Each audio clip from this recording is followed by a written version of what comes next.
Perhaps you've witnessed snowfall before, maybe even endured a harsh winter season. But what happened in 1836 among the Rocky Mountains was something altogether different, something that would bury hundreds of trappers beneath snowdrifts so deep they couldn't locate their own shelters. Some of these men perished from starvation, others succumbed to the freezing temperatures, while a desperate few resorted to boiling their leather boots and consuming them just to survive another day. This is the story of how a small group of mountain men managed to outlast what would become known as the deadliest winter in the history of the American frontier. If these kinds of survival narratives are what keep you company during the late hours, I'd appreciate if you'd consider subscribing, and I'm genuinely curious to know where you're listening from right at this moment.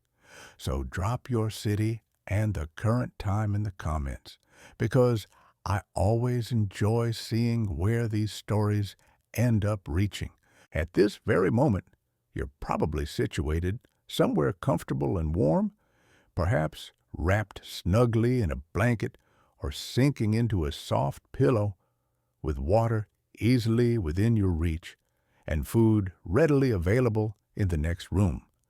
That comfortable reality isn't where we're headed tonight, because tonight we're traveling back to a world where staying alive meant doing things you never imagined yourself capable of, where the mountains weren't objects of beauty, but rather forces actively trying to end your life, and where the only thing standing between you and death was your own stubborn refusal to give in. So settle yourself in and get comfortable, because you're about to spend an entire winter in the Rockies alongside some of the toughest individuals who ever walked this earth. And by the time morning arrives, you'll understand exactly what survival truly costs a person. The first thing that hits you isn't actually the snow. Not yet, anyway. It's the smell in the air. Picture yourself standing on the banks of the Green River in September of 1836, in what will eventually become Wyoming, though right now it's nothing but wilderness, endless and trackless wilderness stretching in every direction until the mountains swallow up the horizon completely. Your name in this story is Elijah Morgan. You're 23 years old, and you've been working these mountains for 2 years now, trapping beaver, learning the terrain, and doing your best not to die. So far, you've been successful at staying alive, but this particular morning, something feels fundamentally different about the world around you. The annual rendezvous ended just 3 weeks ago, that gathering where trappers from across the entire Rocky Mountain region came together to trade their furs, resupply their provisions, drink themselves into oblivion, and remember what it felt like to see another human face. This year's gathering was noticeably smaller than previous years, a fact that everyone observed but few discussed openly. There were fewer supply wagons making the journey, fewer traders willing to make the trip, and fewer trappers willing to risk the journey to reach the meeting point. The beaver population was getting scarce, trapped out systematically, stream by stream and valley by valley, after 2 solid decades of relentless hunting pressure. The word coming from back east suggested that fashion was changing significantly. Silk hats were becoming the new style, and beaver felt was gradually going out of fashion among the wealthy customers who drove the market. You don't particularly care about fashion trends in distant cities. What you care about is collecting $300 worth of pelts before next summer's rendezvous arrives. You care about surviving long enough to actually spend that money. But right now, Standing beside the river and watching the morning light catch and dance on the water's surface, what you really care about is that smell hanging in the air. It's the air itself that's different, something present in it that wasn't there yesterday. The old-timers in camp would describe it as a heaviness, a weight that settles deep in your chest when you breathe in fully. It smells like snow that's waiting to fall, like winter creeping down from the high country several weeks ahead of its normal schedule. You're currently camped with Jim Bridger's brigade, roughly 30 men all together counting trappers and camp keepers, all preparing to head north toward the Yellowstone River country for the fall hunting season.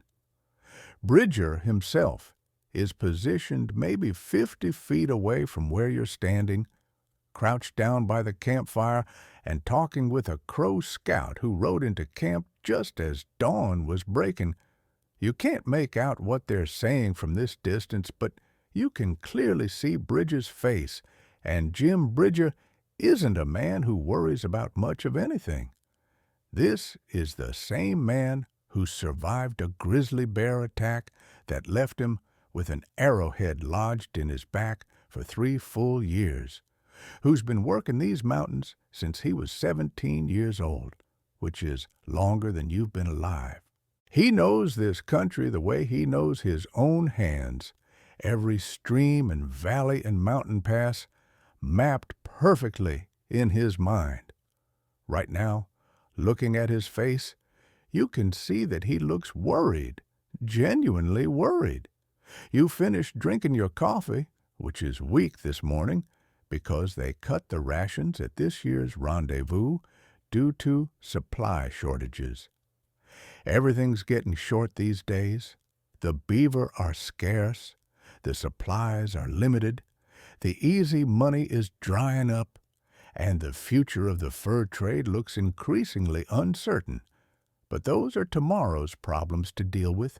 Today you've got traps to set and pelts to collect. You dump the last of your coffee onto the fire, watching the coals hiss and steam in response, then turn toward where your horse is tied. That's when Bridger calls out your name. "Morgan, come here for a minute," he says without looking up from his conversation. You walk over to where he's crouched, and the Crow scout watches your approach with eyes that reveal absolutely nothing about what he's thinking. His name, you'll learn later, is Two Horses, and he's been living in these mountains for 40 winters, which means he knows things that would take you another entire lifetime to learn on your own.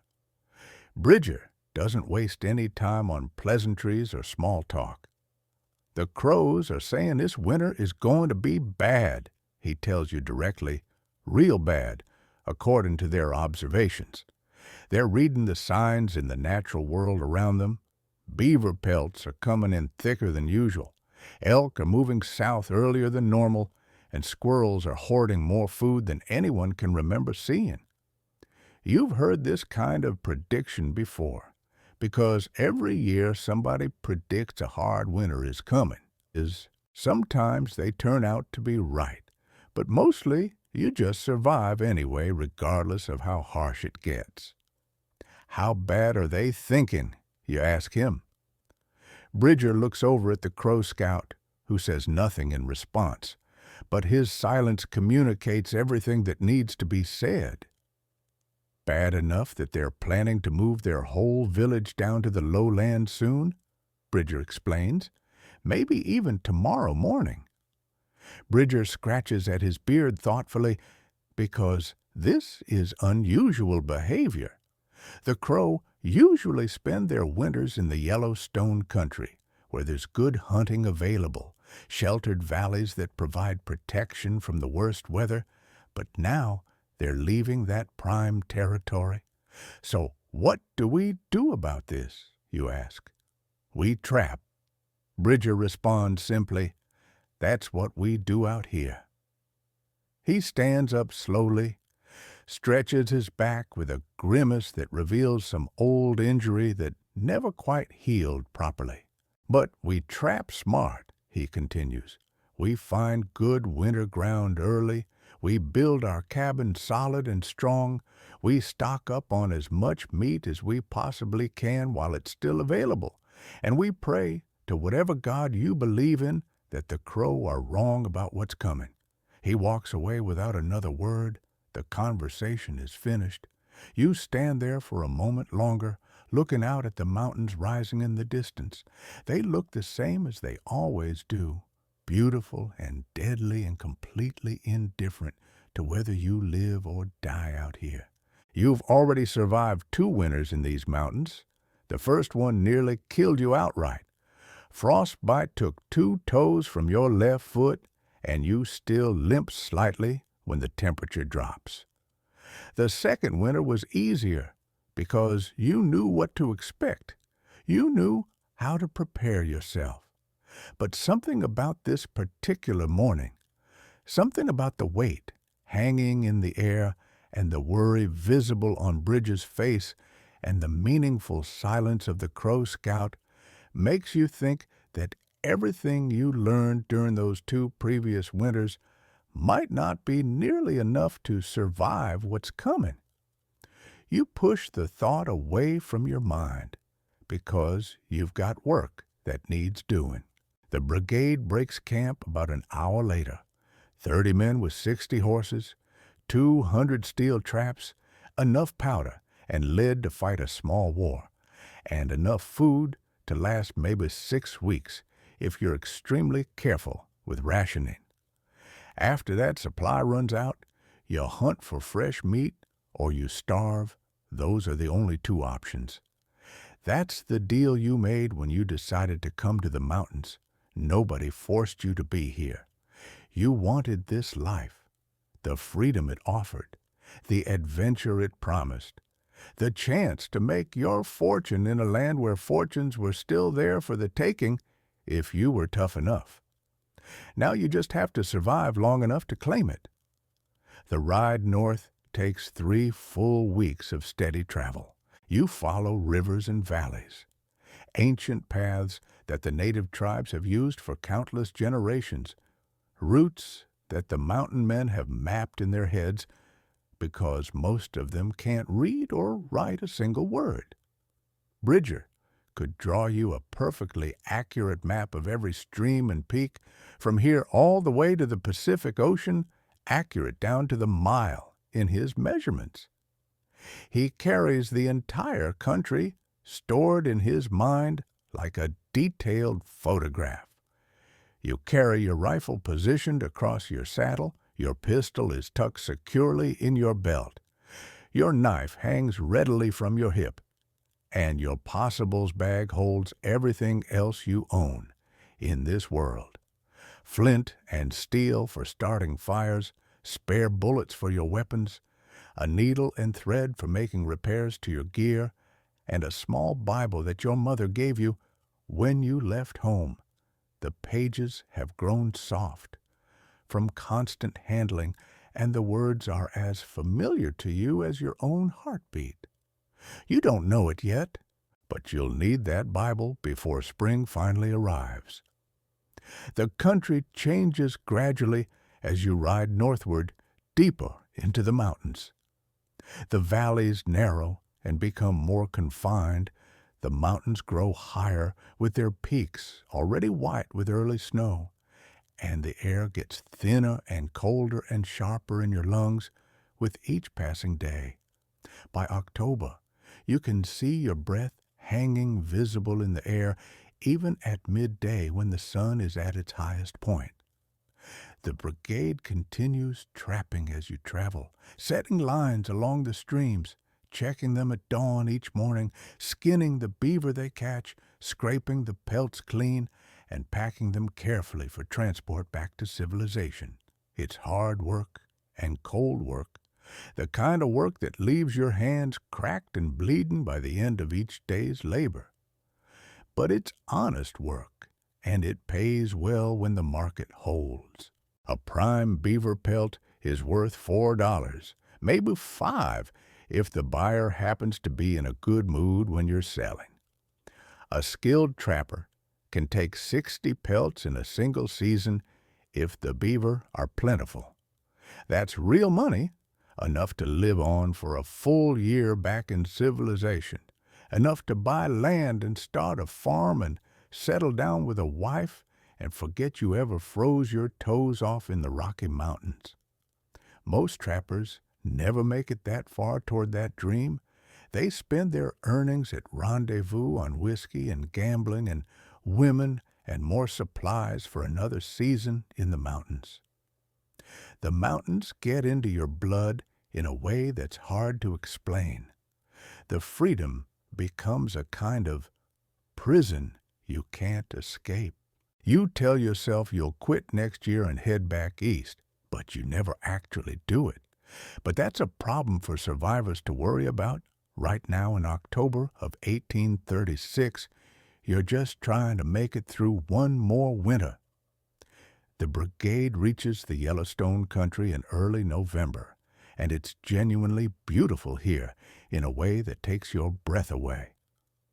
The river cuts through a valley that seems designed by God himself specifically for wintering.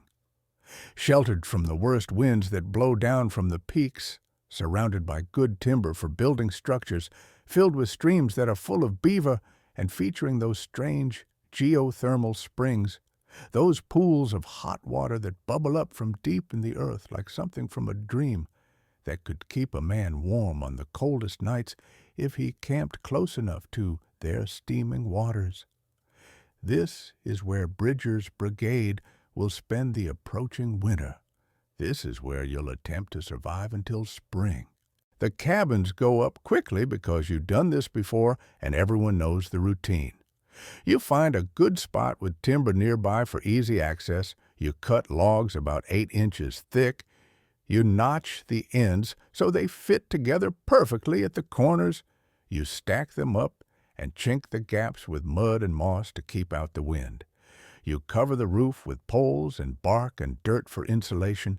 You build a proper fireplace if you're lucky enough to find flat stones, or you dig a fire pit in the center of the floor if suitable stones aren't available. Your particular cabin is small, measuring 10 feet by 12 feet, just big enough for you and 2 other trappers, men named Jacob Hawkins and William Cole. Jacob's been working in the mountains for 5 years now. He knows what he's doing. William's a greenhorn experiencing his first season, still learning which end of the trap goes in the water. You're somewhere in between their levels of experience. Not quite a veteran, but not quite a fool either.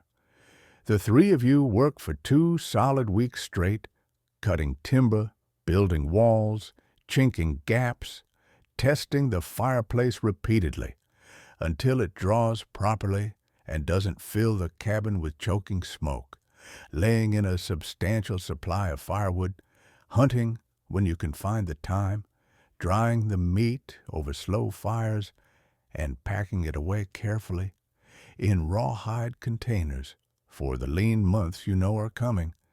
By mid-November, the cabin is finished and ready. It's not much to look at from the outside, squat and dark and rough as the men who build it, but the construction is solid. It will keep out the worst of the wind. It will hold the heat from your fire, and it will serve as your home until spring finally arrives. That night, you eat well for perhaps the last time in months. Elk steaks roasted over the open fire, coffee from the last of your good supply, and a bit of sugar that William's been hoarding carefully since rendezvous. You tell stories and laugh and pretend that the winter ahead will be like the winters that came before. None of you actually believe that comforting lie. You've all seen the signs that something different is coming. The beaver pelts coming in are thicker than anyone can remember seeing. The elk are already moving south several weeks earlier than normal. The squirrels are frantic with their hoarding behavior, and their caches are bigger than they've ever been before. And the Shoshone who passed through the valley last week were heading down to the plains and looking at the mountains with expressions you couldn't quite read, but that made you uneasy. The crow were right about what was coming. The signs are all there if you just know how to read them properly. That night, after Jacob and William have both fallen asleep, you lie awake on your bed of pine boughs, wrapped tightly in your buffalo robe, staring up at the log ceiling positioned about 6 feet above your face. The fire has burned down to nothing but glowing coals. The darkness inside the cabin is absolutely complete, and the only sound you can hear is the wind outside testing the walls and looking for any way to get inside. You think about home, a farm in Missouri with green fields in summer, your mother's cooking that you haven't tasted in years, your father's voice that was both rough and kind as he told you stories about the frontier before you ever thought about seeing it for yourself. You left all of that behind when you came west at 21 with nothing but a horse and a rifle and a head full of dreams about adventure and fortune. You found work with the fur companies operating in the mountains. You learned to trap and shoot and survive in conditions that would kill most men. You made friends with men who would die for you and men who would rob you blind, given half a chance. You saw things that would haunt your dreams forever. You killed 2 men, both in self-defense, both absolutely necessary at the time, both regrettable in hindsight. And here you are now, 23 years old, lying in a log cabin at the end of the world, waiting for a winter that might very well kill you. You close your eyes and try to force yourself to sleep, but outside the cabin, the first flakes of snow are beginning to fall. It starts soft and gentle, just a whisper of white, drifting down through the darkness like a secret. You wake to find it covering the ground, and when you crack the door open to look outside, you see maybe an inch accumulated on the ground. Nothing serious at all, nothing to worry about yet. By noon that same day, there's 6 inches on the ground. By evening, a full foot has accumulated. By the next morning, 2 feet of snow blanket everything, and it's still falling steadily. This isn't the light, manageable snow of a normal Rocky Mountain autumn that you've experienced before. This is heavy, wet, dense snow, the kind that bends the pine trees double under its sheer weight, the kind that piles up faster than it can possibly melt, the kind that turns the entire world white and keeps it that way for months. For 3 solid days, the snow doesn't stop falling for even a moment.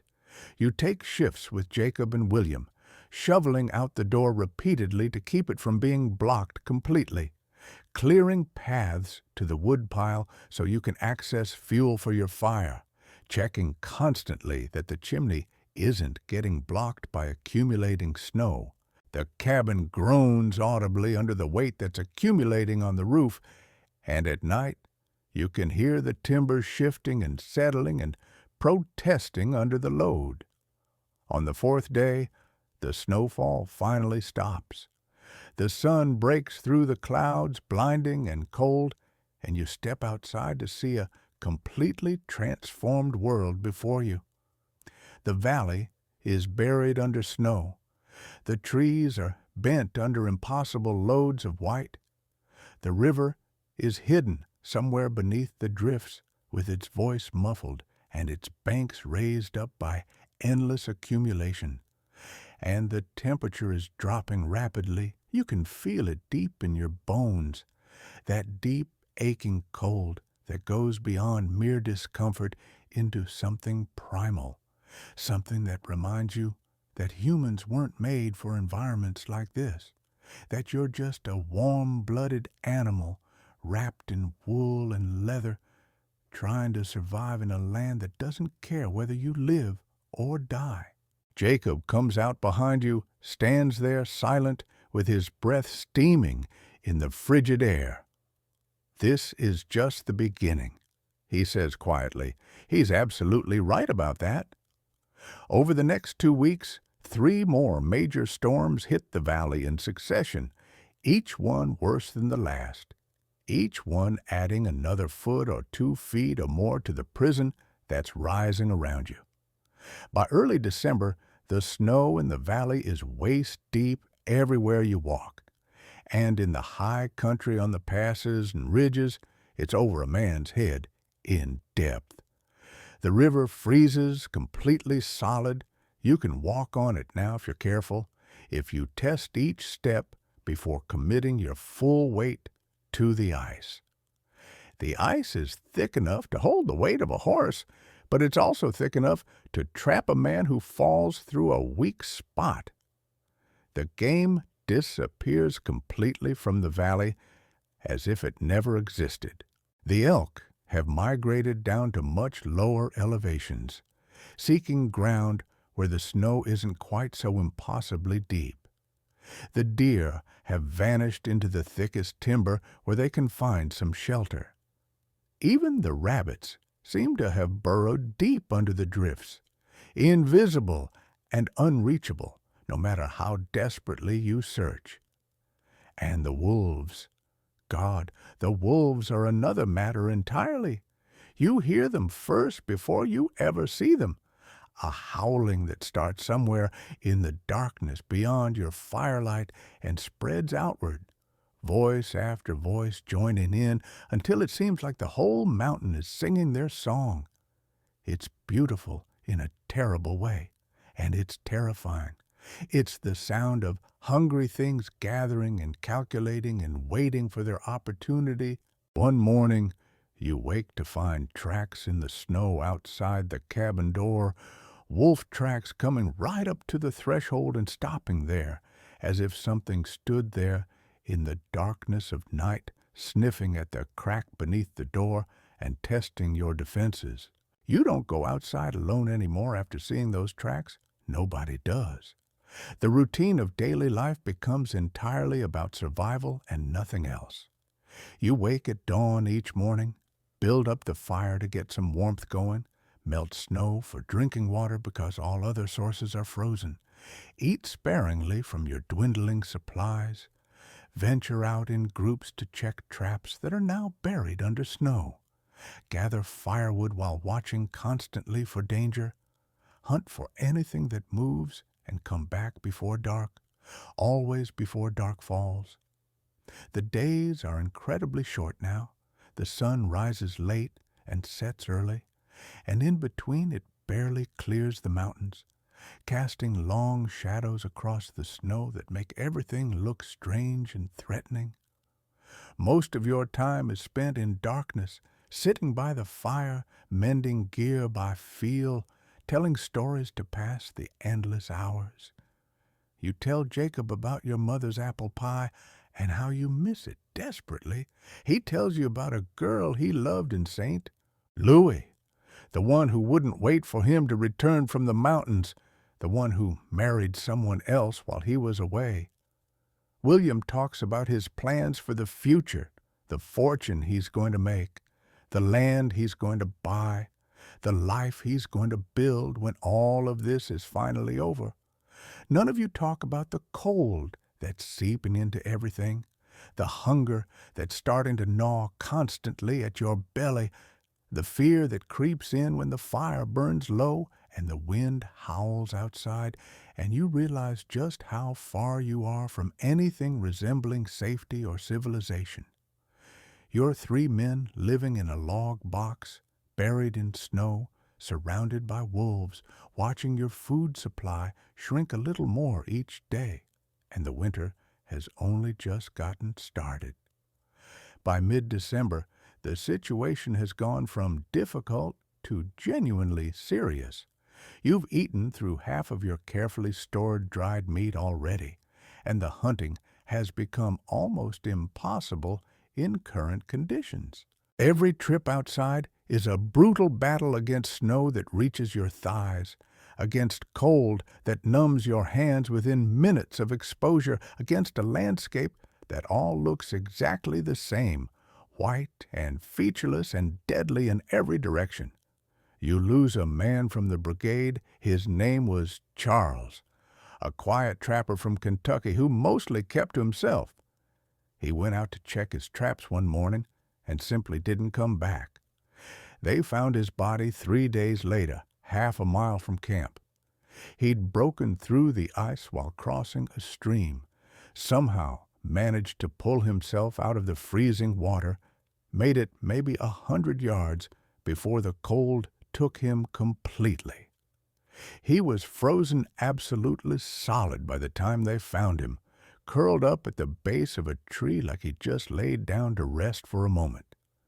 They couldn't bury him because the ground was frozen too hard to dig, so they piled rocks on top of the body and left him there. The wolves would find him eventually. Everyone knew that with certainty, but nobody said it out loud. That night, you lie awake again, listening to the wind, counting the days remaining until spring arrives, counting the meals left in your supply, counting the men in the brigade and wondering which ones won't make it through.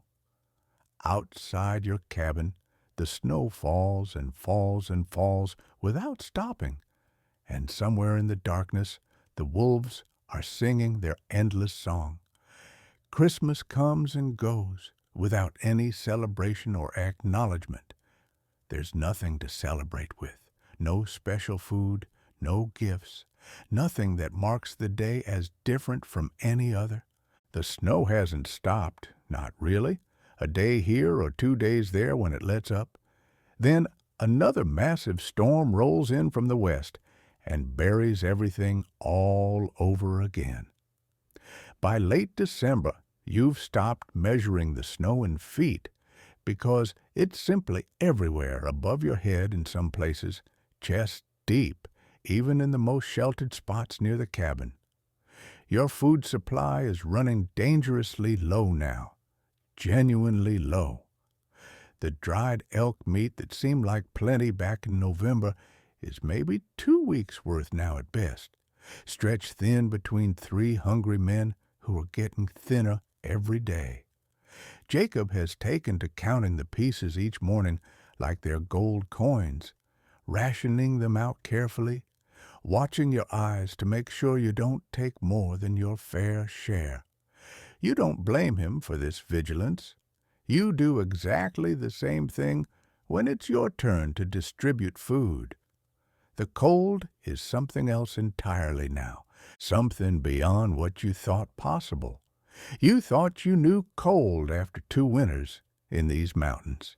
You'd experienced frostbite and frozen fingers and the way your breath freezes in your beard, until you're wearing a mask of solid ice. But this is fundamentally different from anything you've experienced before. This is cold that finds every single gap in your clothing, every crack in the cabin walls, every weakness in your defenses against it. Cold that makes the logs pop and crack in the night like gunshots going off. Cold that turns your water bucket to solid ice within an hour of bringing it inside the supposedly warm cabin. One morning, you wake up and discover that the fire has died down to barely glowing coals during the night. The cabin temperature has dropped so far that your buffalo robe is actually stiff, frozen solid, with the moisture from your own breath condensed on it. You can't feel your feet at all. They're completely numb. You spend 20 long minutes by the rebuilt fire rubbing them desperately, praying silently that you haven't lost more toes to frostbite. You haven't lost them, not yet anyway, but it's terrifyingly close, too close for comfort. That afternoon, Bridger calls the entire brigade together for a meeting. It takes a full hour just to assemble everyone because the men have to trudge through the drifts from their scattered cabins, breath steaming in the air, faces wrapped in scarves and furs until only their eyes are visible. You try to count heads as they gather, but it's hard to tell with everyone bundled up so completely, though you can definitely see the gaps in the group. Charles is dead. 2 others went out hunting a week ago and never returned. Another man whose name you never learned properly froze in his sleep when his fire went out, and his cabin mates were too exhausted to notice he'd stopped breathing. The brigade is shrinking steadily, and you don't want to count too carefully how much it's diminished. Bridger looks older than he did back in September. The winter is wearing on everyone, but it seems to weigh especially heavy on him because he's responsible for all of you. Every death sits squarely on his shoulders. "We need to talk about the cabins," he says without preamble. Nobody speaks in response because you all know what's coming. The cabins aren't working well enough. They're not warm enough to keep you alive much longer.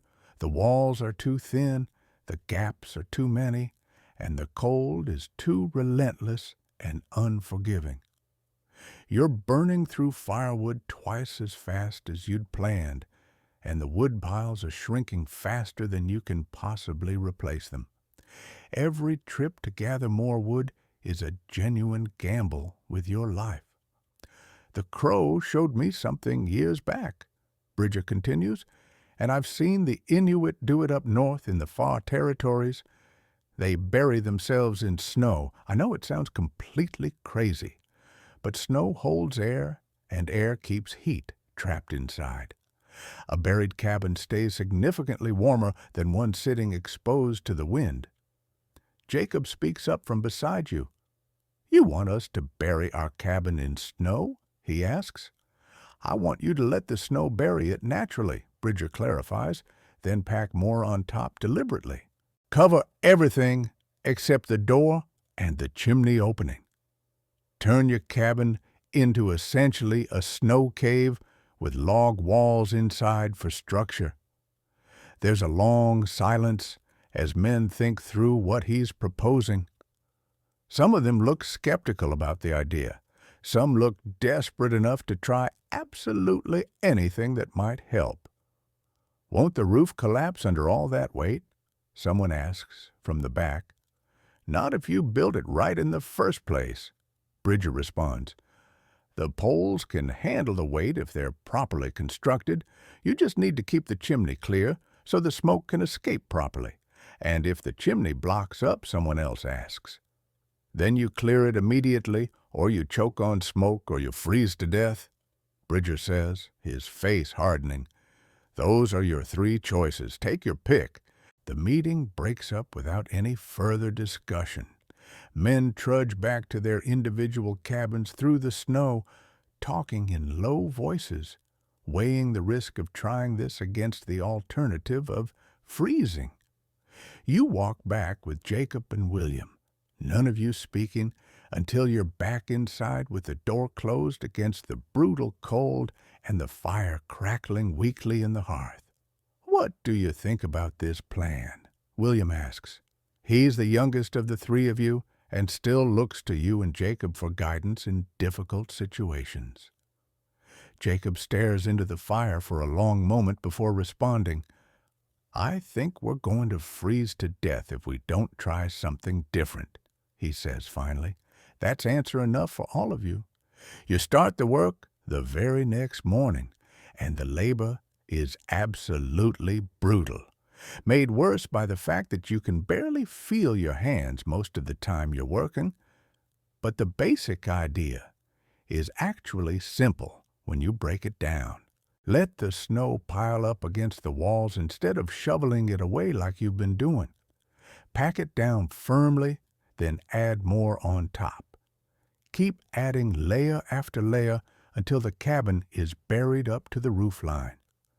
The first day, you focus all your effort on the north wall because that's where the wind hits hardest, where the cold seems to seep through no matter how much moss you've stuffed in the gaps between logs. You take the snow that's already drifted there naturally and pack it tight against the logs. Then you shovel more on top of that, pack it down again, more snow, more packing. By evening, the north wall is covered in a layer of snow 3 feet thick at least. You can't see the logs anymore at all, just a white slope running from the ground up past the edge of the roof. You go inside, close the door firmly, build up the fire to a good level, and you wait to see if this actually works. Within an hour, you can feel a noticeable difference in the cabin. The wall isn't bleeding cold into the interior anymore like it had been. The heat from the fire stays where it belongs, inside the cabin, instead of leaking out through every gap and crack in the construction. The temperature rises, not dramatically, but enough that you can actually take off your outer coat without immediately shivering. Enough that the water bucket doesn't freeze completely solid by morning. "It's working," William says with wonder clear in his voice. He's sitting closer to the fire than he has in weeks, actually comfortable for the first time since November. Jacob just nods in agreement, but he's already mentally planning the next day's work. Over the following week, you systematically bury the entire cabin one wall at a time. South wall, east wall, west wall, each one getting the same treatment. The roof is significantly trickier to deal with because you have to climb up there and shovel snow onto the bark and dirt covering, building it up layer by careful layer while being extremely careful not to add so much weight that the whole thing caves in and buries you alive. It's terrifying work. One wrong step and you punch through into the cabin below. One miscalculation about weight distribution, and you bury yourself and your partners alive in snow. But you do it slowly and carefully, handful by handful, testing constantly. When you're finally finished with all the work, the cabin has completely disappeared from view. From a distance, there's nothing to see but a rounded mound of snow, maybe 10 feet high, with a thin trail of smoke rising from a small hole near the top. You could ride right past it on a horse and never know that anyone was living inside. The whole camp looks like this now, a dozen snow mounds scattered through the valley, a dozen thin columns of smoke rising into the cold air, small signs of life in a landscape that seems absolutely determined to extinguish it. Inside your buried cabin, the effect is genuinely dramatic and immediate. The buried structure holds heat like nothing you've ever experienced before. The fire that used to barely keep you alive now makes the interior space almost cozy. You can strip down to just your shirt without shivering uncontrollably. You can sleep without pulling your buffalo robe over your head. You can almost forget for a few hours at a time that the temperature outside is cold enough to kill you within minutes of exposure. The science of it makes perfect sense, even if you don't have the proper words to explain the physics. Snow is full of tiny air pockets, millions and millions of them, and air is one of the very best insulators that exists in nature. A thick layer of properly packed snow works almost as well as a proper insulated wall, maybe even better in some ways.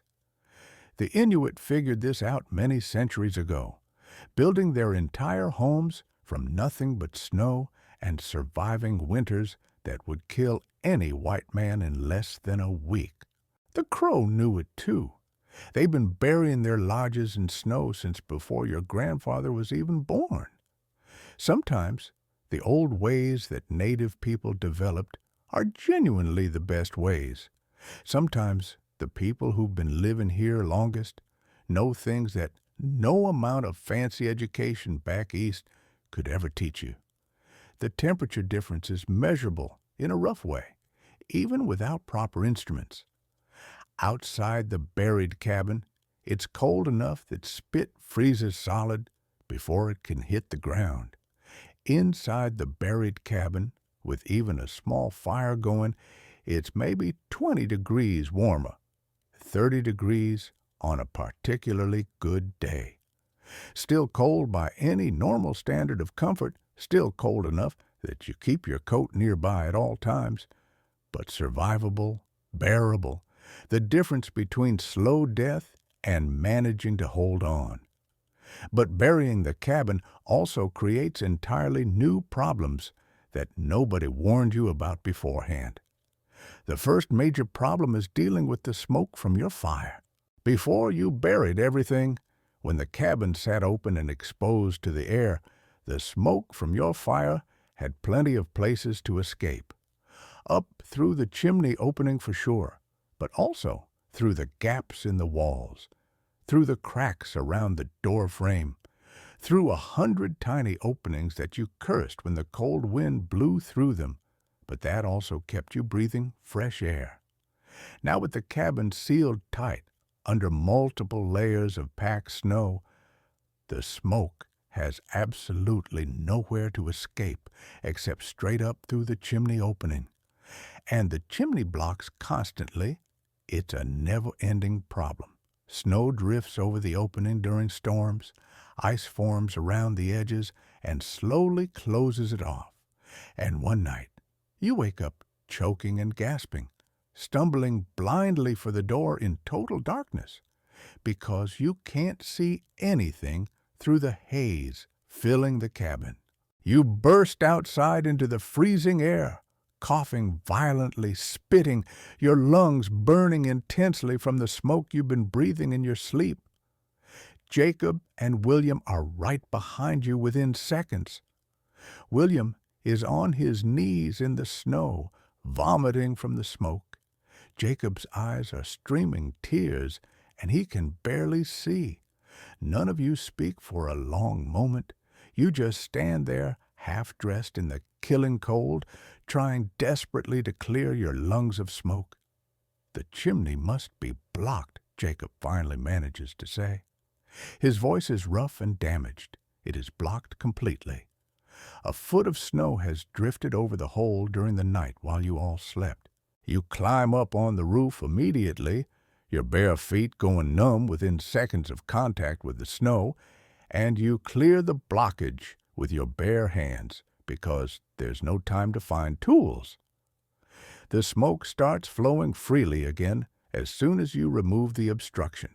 You scramble back inside as fast as you can, but you don't go back to sleep. None of you do. You sit by the fire, watching the smoke rise carefully, making absolutely sure the chimney stays clear, waiting for dawn to arrive. From that night forward, you keep a long pole inside the cabin at all times. Every few hours, someone goes outside and uses it to poke at the chimney opening, knocking away any ice or snow that's accumulated. At night, you take shifts sleeping. One man stays awake while the others rest, watching the smoke carefully. If it starts backing up into the cabin even slightly, you clear the blockage immediately before it can fill the space. It works most of the time, but there's another danger lurking that you don't learn about until it's already too late. A man named Robert Hayes spends the winter in a cabin on the other side of the valley. 4 men total in that cabin, all experienced trappers, all veterans of multiple hard winters in the mountains. They bury their cabin using the same technique you used.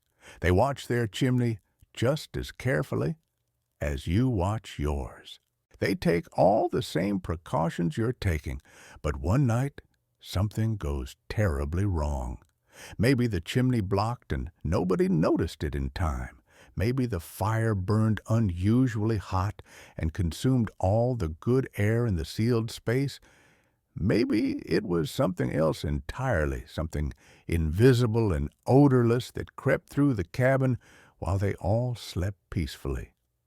When other trappers check on them 3 days later, all 4 men are dead. You're present when they find the bodies because Robert Hayes was a decent man who once shared his tobacco with you at last summer's rendezvous. You felt you owed him at least this much. The walk to their cabin takes 2 full hours, fighting through drifts that reach your chest in places. By the time you reach the buried cabin, you're completely exhausted, sweating heavily under your furs despite the brutal cold. The door is frozen shut tight. It takes 3 strong men to force it open. Inside, the air is stale and dead, completely lifeless. The fire went out long ago. Frost covers absolutely everything, a thin white layer on the walls and floor, and the 4 bodies lying peacefully in their beds. There are no wounds visible, no signs of any struggle, no indication that anything went wrong at all. Robert is lying on his back, with his buffalo robe pulled up to his chin. His face looks peaceful, like he simply went to sleep, like he's still sleeping right now. But his skin has the wrong color, grayish and waxy, and when you touch his shoulder, he's frozen completely solid. He's been dead for days. The other 3 men are exactly the same, peaceful and frozen and gone forever. Bridger says later that it's the smoke, not the kind you can see and smell, but something else. Something that comes from fires burning in enclosed spaces without enough fresh air coming in. Something that kills you quietly in your sleep without giving you any chance to fight back. The fire eats all the good air, he explains, and replaces it with something bad, something that puts you to sleep and doesn't let you wake up. You don't understand the science behind it. Nobody in camp does.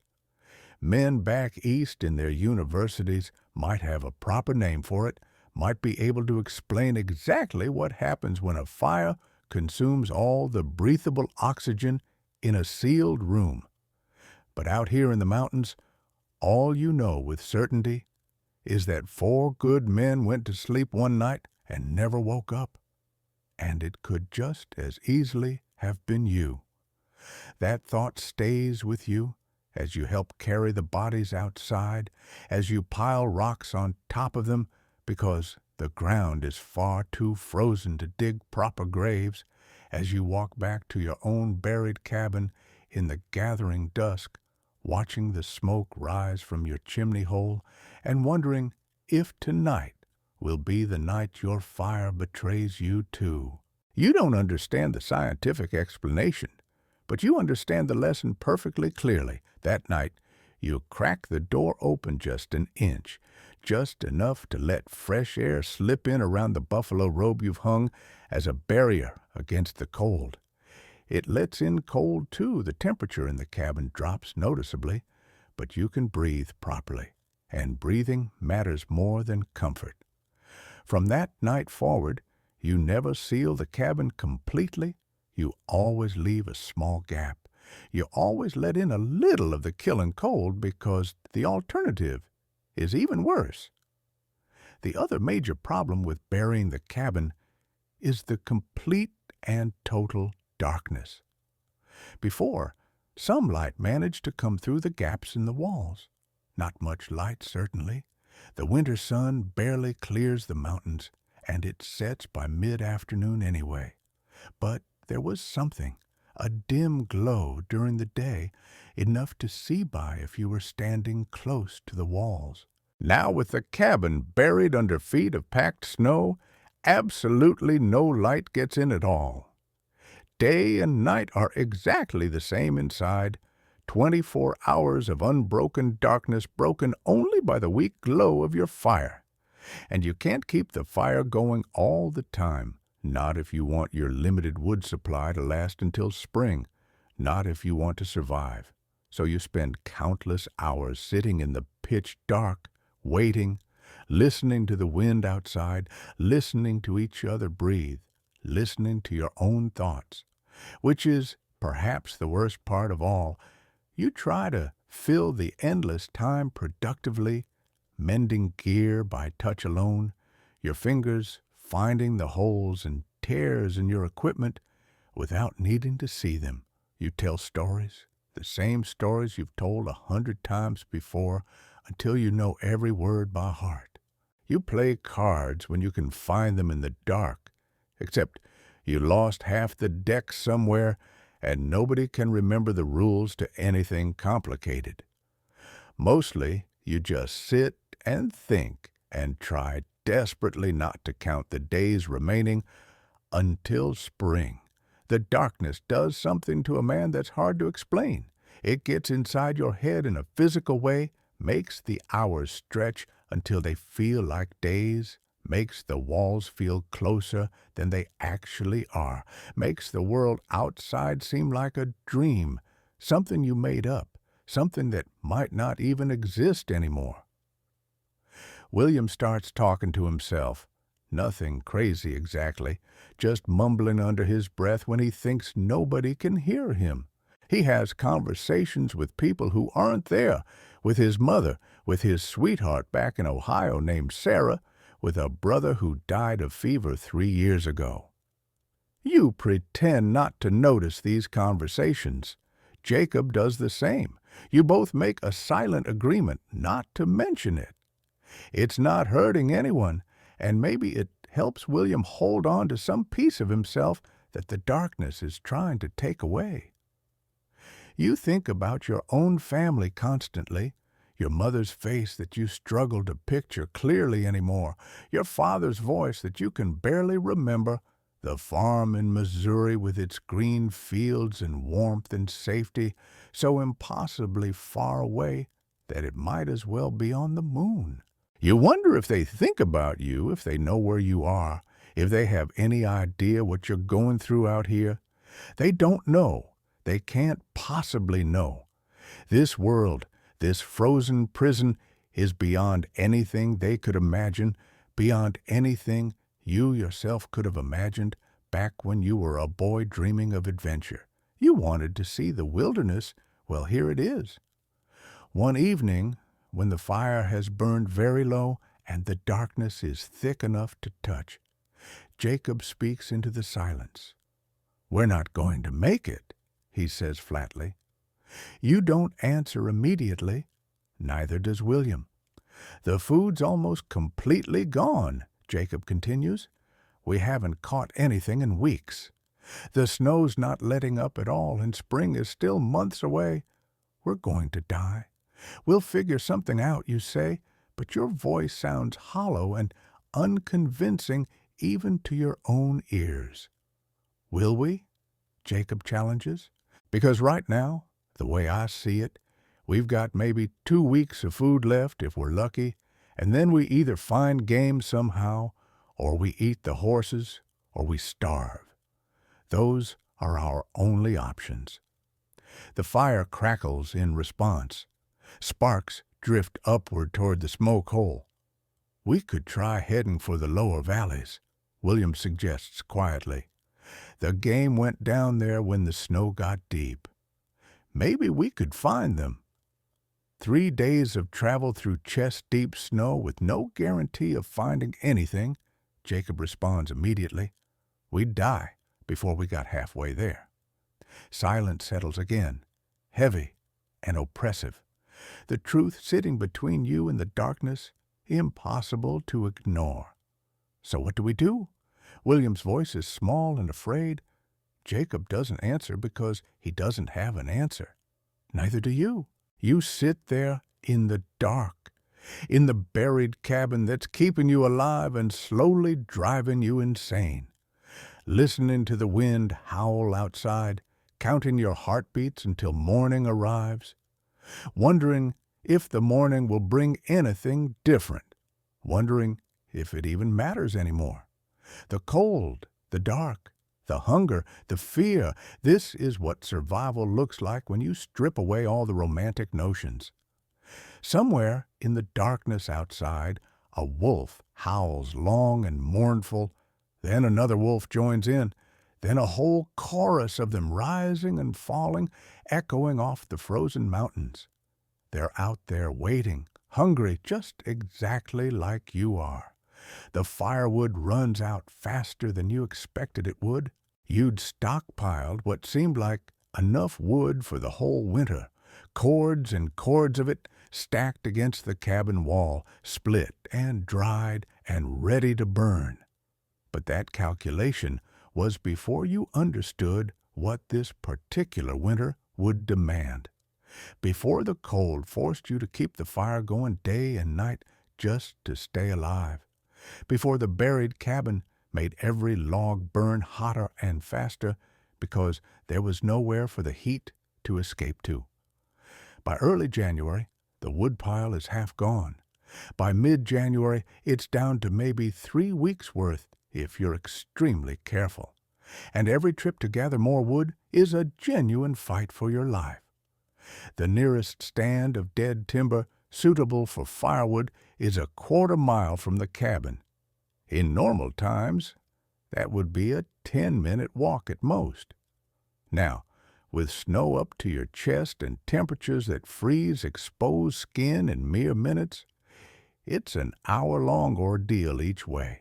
You have to break trail through the drifts, rest every 100 feet to catch your breath, then start again. By the time you reach the trees, you're soaked with sweat from the exertion.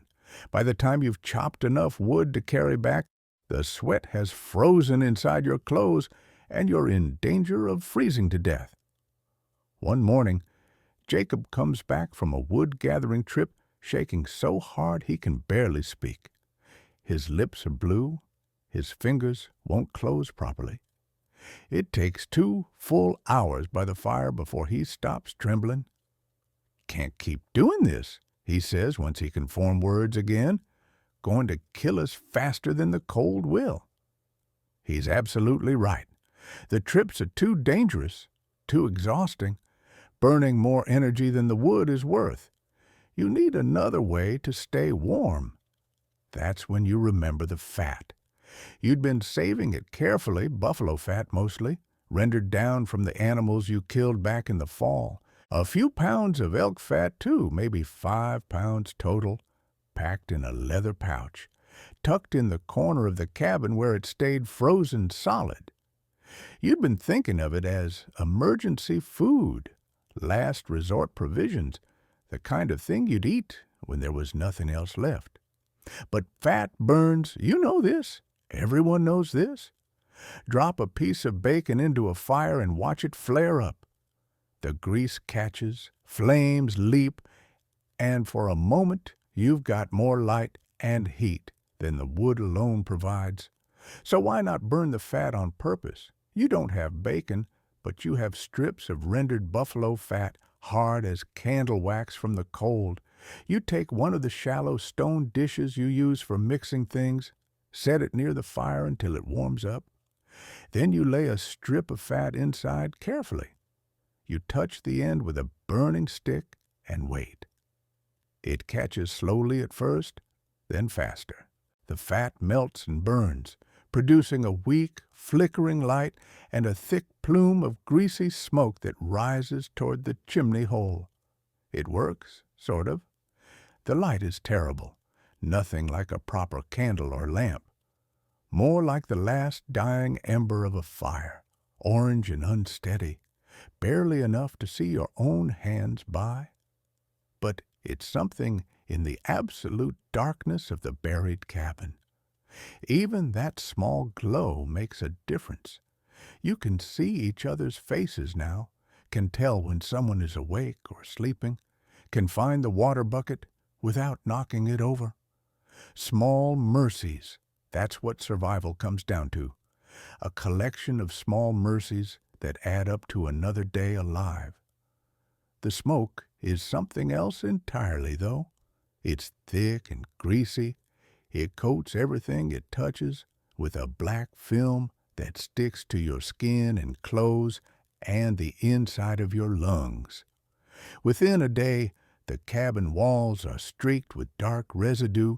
Within a week, You can run your finger along any surface and come away with a smear of black.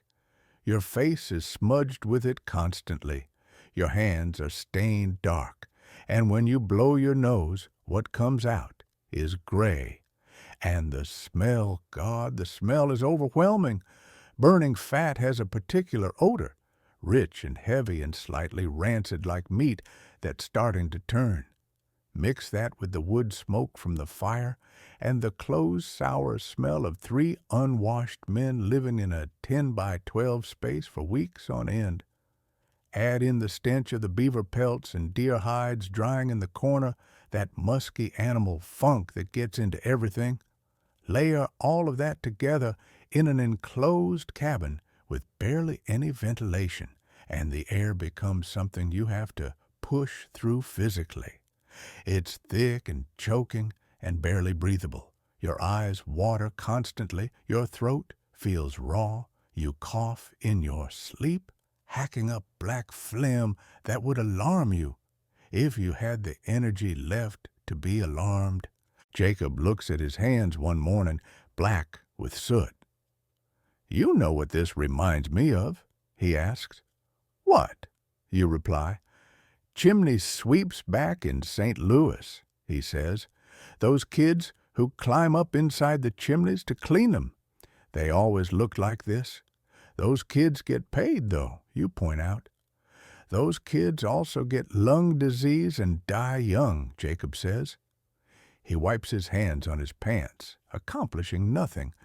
"So I guess we have that in common with them." "That's not funny," you say. "No," he agrees. "It's really not funny at all. But you both laugh anyway because what else can you do? Back east in the cities and towns where normal people live normal lives, they'd call this place unfit for human habitation.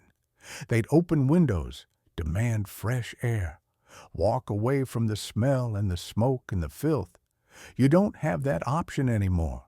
This is home now, this pit of smoke and grease and unwashed bodies. This is what keeping alive looks like. But the important thing is it's warm inside. The burning fat adds heat as well as light. And warmth is the only currency that matters anymore. You fall into a new routine. Wake up, build up the fire, light the fat lamp, eat whatever meager ration Jacob has decided you can spare. Sit in the dim, smoky, foul-smelling darkness and wait. Check the chimney, feed the fire, trim the fat lamp when it starts to gutter. Wait some more. The days blur together. Monday feels like Thursday, feels like Saturday, feels like nothing at all. The only markers of time are the meals growing smaller each day and the fat supply shrinking along with everything else. You start rationing the light too. No point burning fat during the hours when you're sleeping anyway. So you extinguish the lamp at night.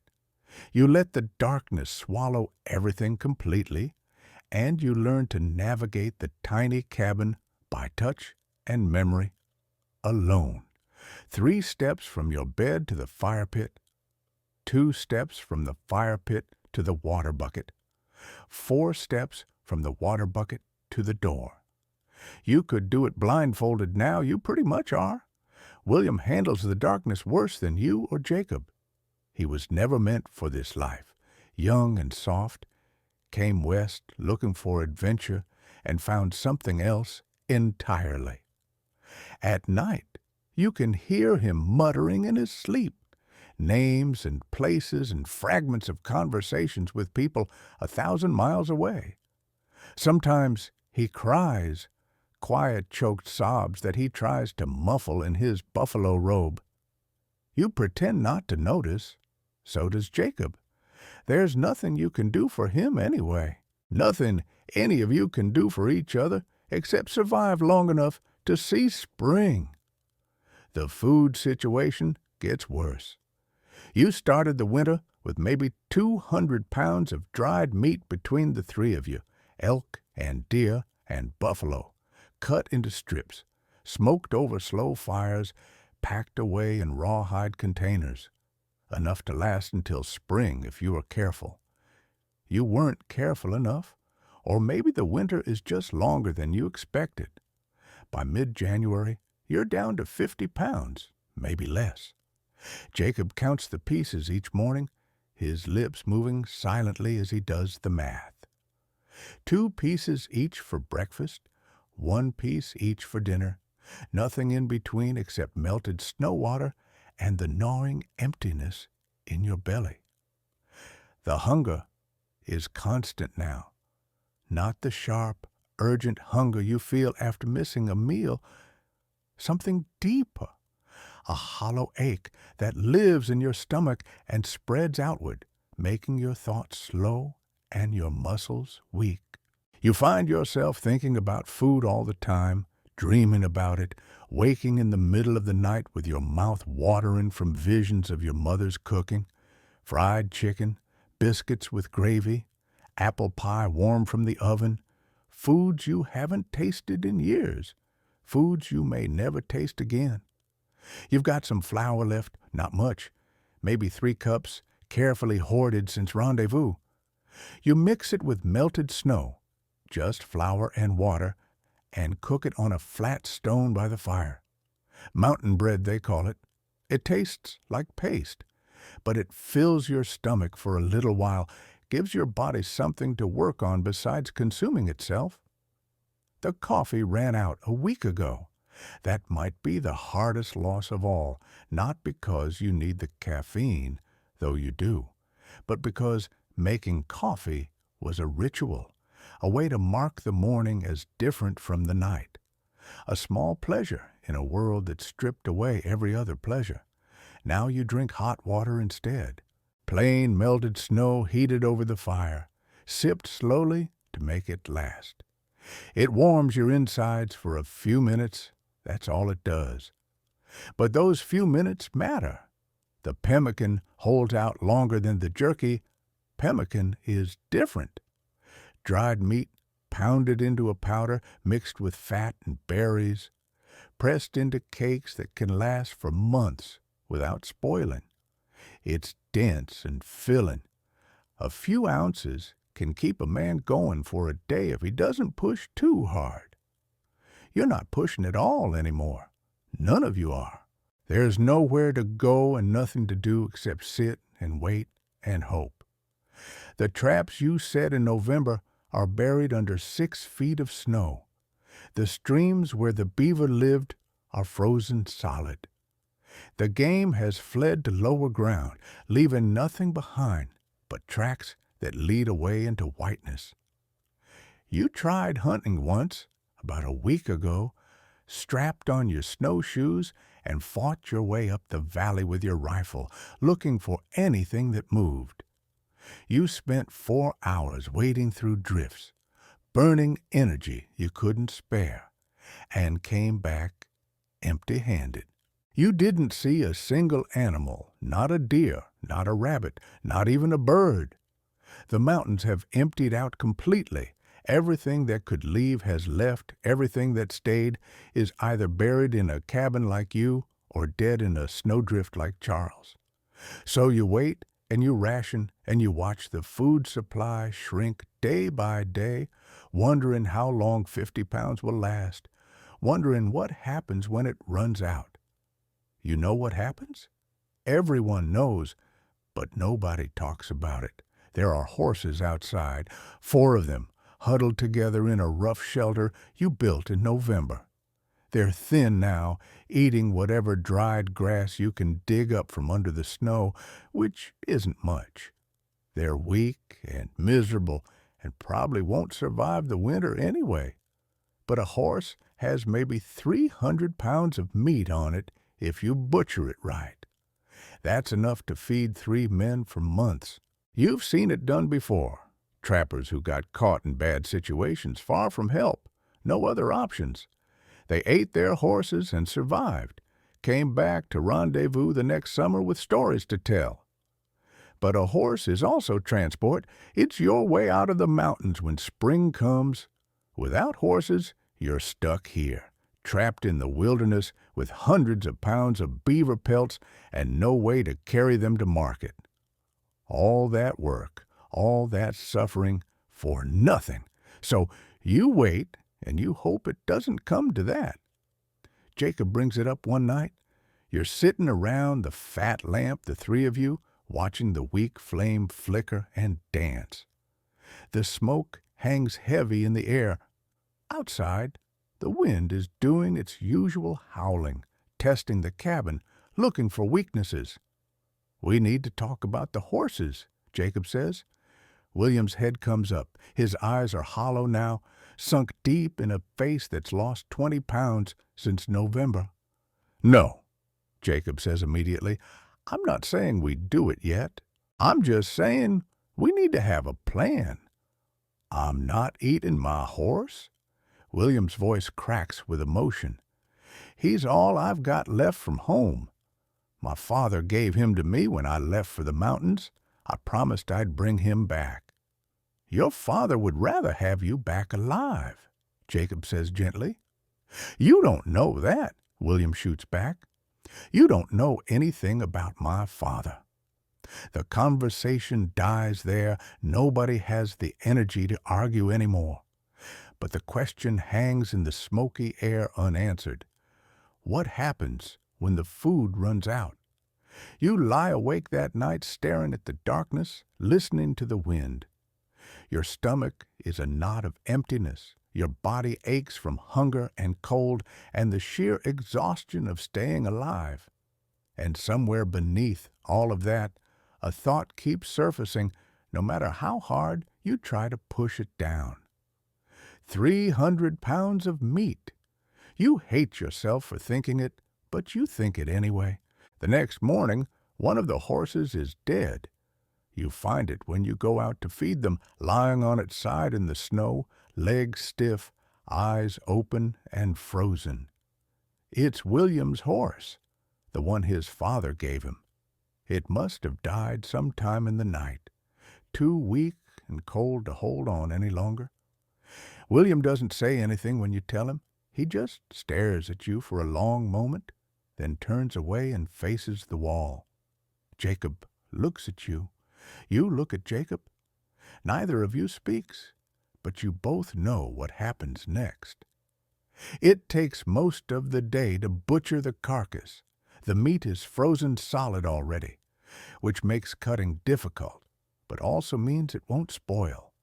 You work in shifts, one man hacking at the frozen flesh with a knife, while the others warm their hands by the fire.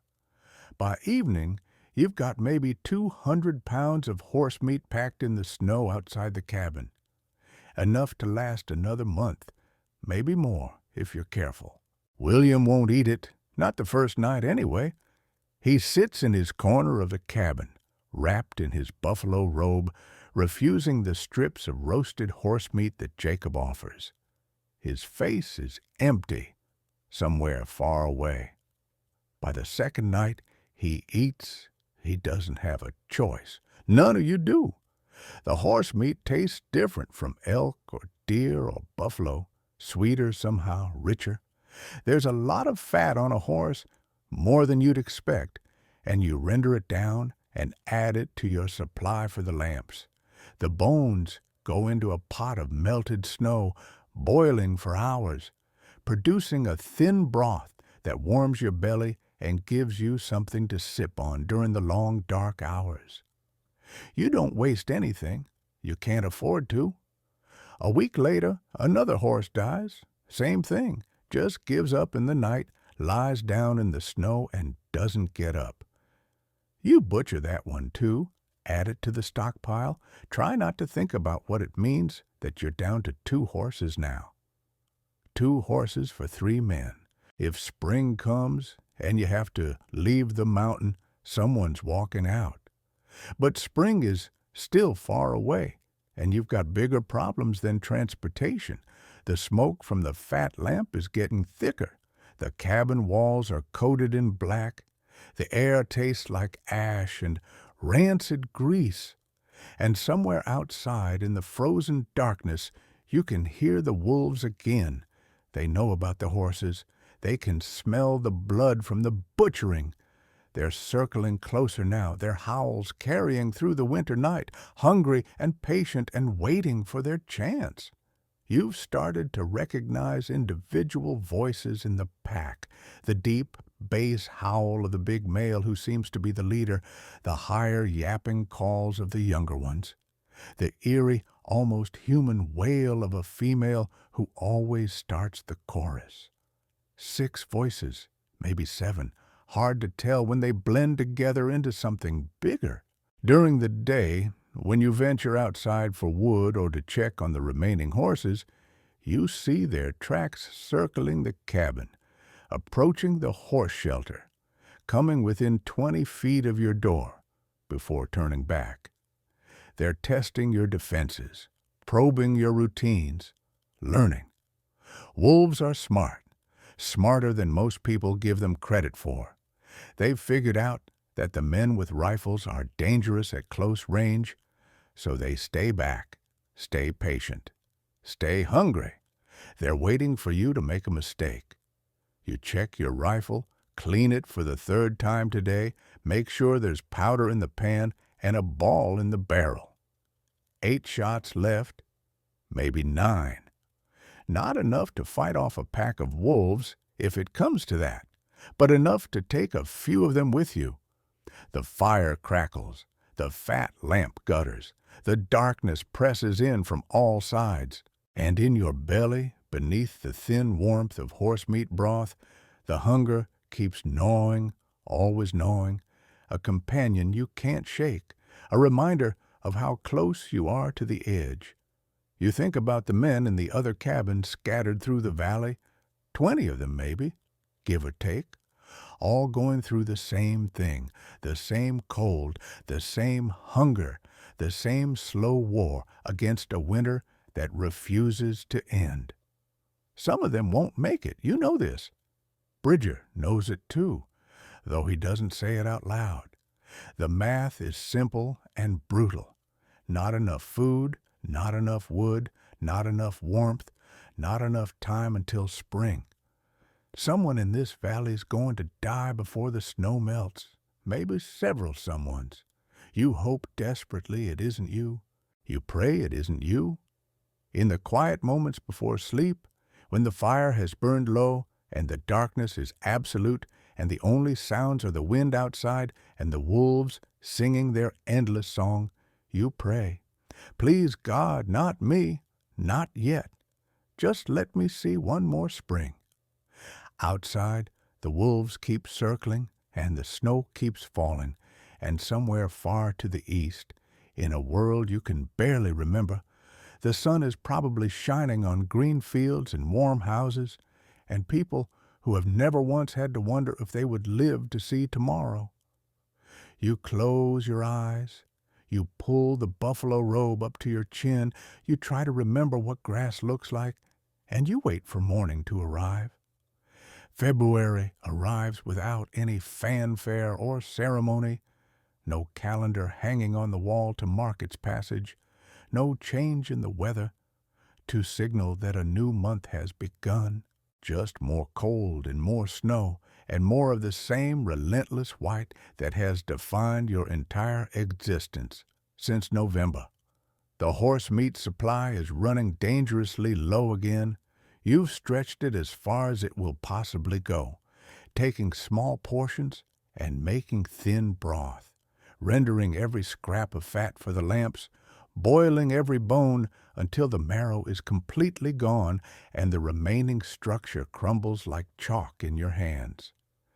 But even with all that careful management, 2 horses only provide so much nutrition, and 3 hungry men burn through provisions faster than you'd like to admit. Jacob does the math one morning, counting what's left in the supply, dividing by days, his face getting grimmer with each calculation. 2 weeks, he says flatly, maybe less if we're not extremely careful. William doesn't respond to this news. He's been quiet since his horse died, eating when food is put in front of him, sleeping when there's nothing else to do, but otherwise just absent, like part of him left with that animal and hasn't come back. You nod at Jacob's assessment, 2 weeks, then what happens? You know the answer to that question. Everyone who spent time in the mountains knows the answer. When the meat runs out, you eat whatever else you can possibly find. And when that runs out, there are still 2 horses outside, thinner now with ribs showing through their winter coats, but alive and breathing. You check on them every day, breaking ice from the water trough, digging through the snow to find whatever dried grass might be buried underneath. They nicker weakly when you approach, recognizing you, trusting you. The thought of killing them makes your stomach turn violently, but the thought of starving makes it turn even worse. You're not there yet. Not quite at that point. There's still the leather, all your gear made from animal hide. The thing about leather is it used to be alive, used to be skin and muscle and fat stretched and dried and treated until it became something useful. Moccasins and belts and pouches, the straps on your pack, the sheath for your knife, all of it was animal once. All of it still contains some of what that animal was made of, collagen mostly, the stuff that holds skin together. The human body can break it down if you cook it long enough, boil it until it softens, chew it until your jaw aches from the effort, swallow it and hope your stomach can figure out what to do with it. It won't keep you alive forever, but it might keep you alive long enough to see spring. You've heard stories about this before. Every mountain man has these tales told around campfires at rendezvous, usually with a laugh, about the time so-and-so got stuck in a blizzard and had to eat his boots. The stories always sound funny when you're sitting there with a belly full of buffalo meat and a cup of whiskey in your hand, real knee-slapper stuff. Can you imagine eating your own moccasins? Well, here you are now, about to imagine it very clearly indeed. You start with the spare moccasins, the ones you'd been saving for when your current pair wore out completely. They're good quality, too, made from soft elk hide, supple and comfortable from months of wear. You cut them into strips with your knife, each piece about the size of your finger. It feels deeply wrong somehow, cutting up something useful, something that took skill and time to make, something that would keep your feet from freezing if you still had enough food to go anywhere. But you don't have enough food, and feet don't matter much if you're dead. The pot goes over the fire, melted snow for water, the leather strips dropped in one by one until you've got a stew of shoe parts bubbling away in front of you. It takes hours and hours for the leather to soften. It yields slowly and grudgingly, like it's fighting against being transformed into food. You stir it now and then, watching the water turn murky brown, watching the strips slowly lose their shape and become something that might possibly be chewable. The cabin fills with a strange smell, not quite cooking meat, not quite anything else, something in between, something that makes your stomach growl even as your mind recoils from what you're about to do. When it's finally ready, you divide it 3 ways as fairly as you can. Each man gets a portion of soggy, brownish leather strips and a cup of the water they cooked in. Leather broth, moccasin soup, the meal of kings, if kings were starving in a cabin in the Rocky Mountains with nothing else to eat. You pick up the first strip and put it in your mouth. The texture is wrong. That's the first thing you notice. Even after hours of boiling, it's still tough and rubbery.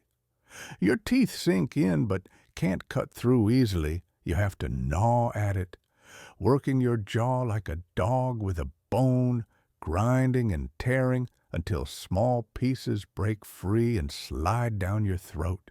The taste is worse than the texture, smoky from the fire that dried it originally, slightly rancid from the animal fat that treated it, earthy from the dirt it's walked through over the months. And underneath all that, something else, something that tastes like failure and desperation and the last stop before the absolute end. Jacob takes a bite of his portion, chews for a solid minute, then laughs. Actually laughs. It's a strange sound in the cabin, rusty from disuse. "What's so funny?" William asks, quietly. "I'm eating a shoe." Jacob shakes his head while still chewing. 2 years ago, I was drinking champagne in St. Louis. Had a girl on each arm. Thought I was the luckiest man alive. Now I'm sitting in a hole in the ground eating footwear. "Was the champagne good?" you ask. "It was terrible," Jacob admits, "but it was better than this." You laugh too, it hurts your cracked lips. But you laugh anyway because what else can you do? Cry?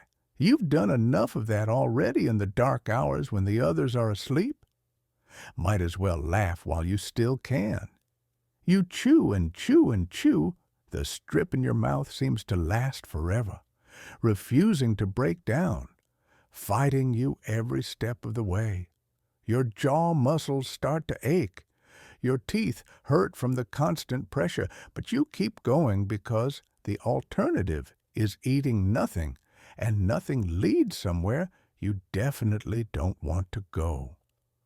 When you finally swallow the last bit, your stomach rebels, not with nausea exactly, more like confusion, like your body can't quite figure out what you sent down there or what it's supposed to do with it. But here's the thing that matters most. After an hour or so passes, the hunger eases. Not much, not completely, but enough that you're not thinking about food every single second. Enough that you can function, enough that you can make it through another day. That's what eating leather is really about, not nutrition in any meaningful sense, not pleasure or satisfaction, just buying more time. Over the following days, you work through everything that's made of hide systematically. The spare moccasins go first, then the worn-out ones, the pair you'd been wearing since October that are so thin in the soles your feet felt every rock and root. Then your belt, then the pouches, then the straps on your pack. You look at your knife sheath, the good one your father gave you when you left Missouri, made from fine beaver hide, carefully stitched with your initials carved into the leather. A keepsake, a precious connection to home. You eat that too because staying alive matters more than sentiment. William won't eat his belt at first. It was a gift from his sweetheart Sarah, a girl who promised to wait for him back in Ohio. He's carried it across half a continent, worn it every single day, touched it when he needed to remember that somewhere out there someone was thinking of him. "Can't eat this," he says, holding it in his hands, turning it over and over. "She made it for me, used her own hands, stitched it herself. She'd want you to live," Jacob says gently but firmly. "You don't know what she'd want," William responds. "I know she wouldn't want you to starve to death holding on to a piece of leather," Jacob insists. William stares at the belt for a long time. Minutes stretch out in the smoky darkness of the cabin. The fire pops and crackles. Outside the wind moans through the drifts. Finally, he hands the belt to you. "Cut it up," he says quietly. "I can't do it myself." You take the belt, feel the weight of it, notice the careful stitching, the love that went into every hole punched, every thread pulled tight.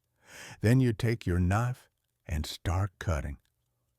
The leather goes into the pot with everything else, and when it's soft enough to chew, William eats his portion without a word. His face is empty, his eyes are somewhere far away, but he eats. When the leather finally runs out, you turn to hunting again, real hunting, even though you know the odds are against you. The game is gone. You've known this for weeks now. But gone doesn't always mean completely absent. Sometimes in a winter, this harsh and prolonged, animals die before they can reach safety. They freeze in their tracks, collapse in the snow, get caught in a storm, and never come out. Their bodies are still out there somewhere, buried under the drifts, frozen solid, waiting for someone desperate enough to find them. You call it hunting, but it's really more like treasure hunting or grave robbing or scavenging. You're not looking for living animals. You're looking for dead ones that might still have meat on their bones. You head out on a clear morning, the first clear morning in weeks. The sun is absolutely blinding off the snow, so bright it hurts to look at, and you have to squint just to see where you're going. The temperature is brutal, cold enough that your nose hairs freeze with every breath, cold enough that exposed skin starts to hurt within seconds. But you go anyway because you have to. There's no choice anymore. Your snowshoes help immensely. Without them, you'd sink to your waist with every step. With them, you stay on top of the crust, moving slowly but steadily across the frozen landscape. The world is empty in every direction, white and more white, stretching to the mountains on every side. You look for signs, disturbances in the snow that might indicate something buried underneath, a hump that's the wrong shape, a shadow that doesn't match the terrain, anything that might lead you to a frozen carcass. It takes 3 hours of searching, but you find one, an elk, a bull judging by the size, though you can only see part of the shoulder sticking up through the drift. The rest is buried under 4 feet of packed snow.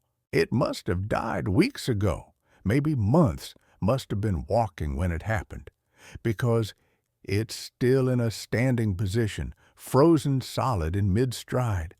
The poor bastard probably got caught in one of the early storms, became disoriented in the whiteout conditions, kept walking until his legs gave out, and the cold took him completely. His bad luck is your good fortune. That's how the mountains work. One creature's death becomes another creature's dinner. You start digging, and it takes forever.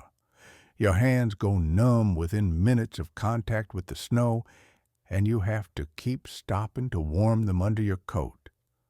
The snow is packed hard, almost like ice, and you're using your knife instead of a shovel because you don't have a shovel. Chip by chip, handful by handful, working your way down to the frozen body beneath. Layer by layer, you uncover the elk. The body's completely frozen, hard as wood. The hide is stiff, and the meat underneath won't cut easily. You have to hack at it violently, chipping away chunks of frozen flesh like you're carving ice.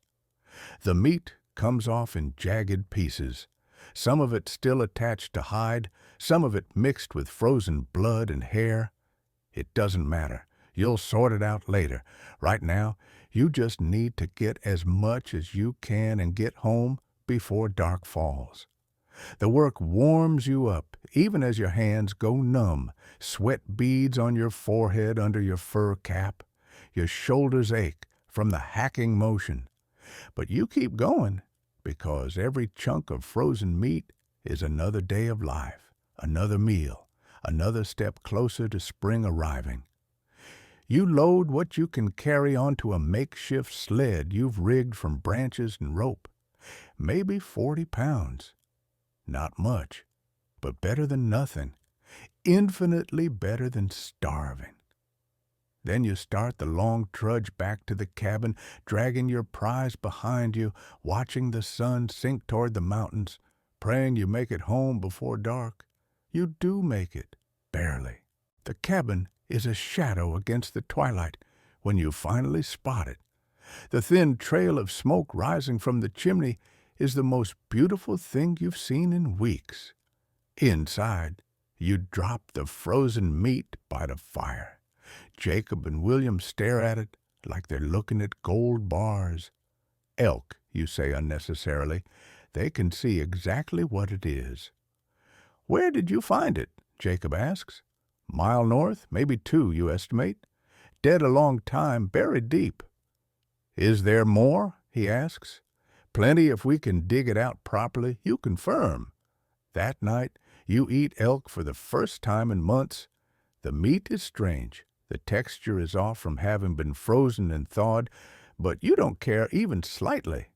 It's food, real food, protein and fat and everything your body has been screaming for. You eat until your stomach hurts, then you eat a little more, and something happens that you didn't expect.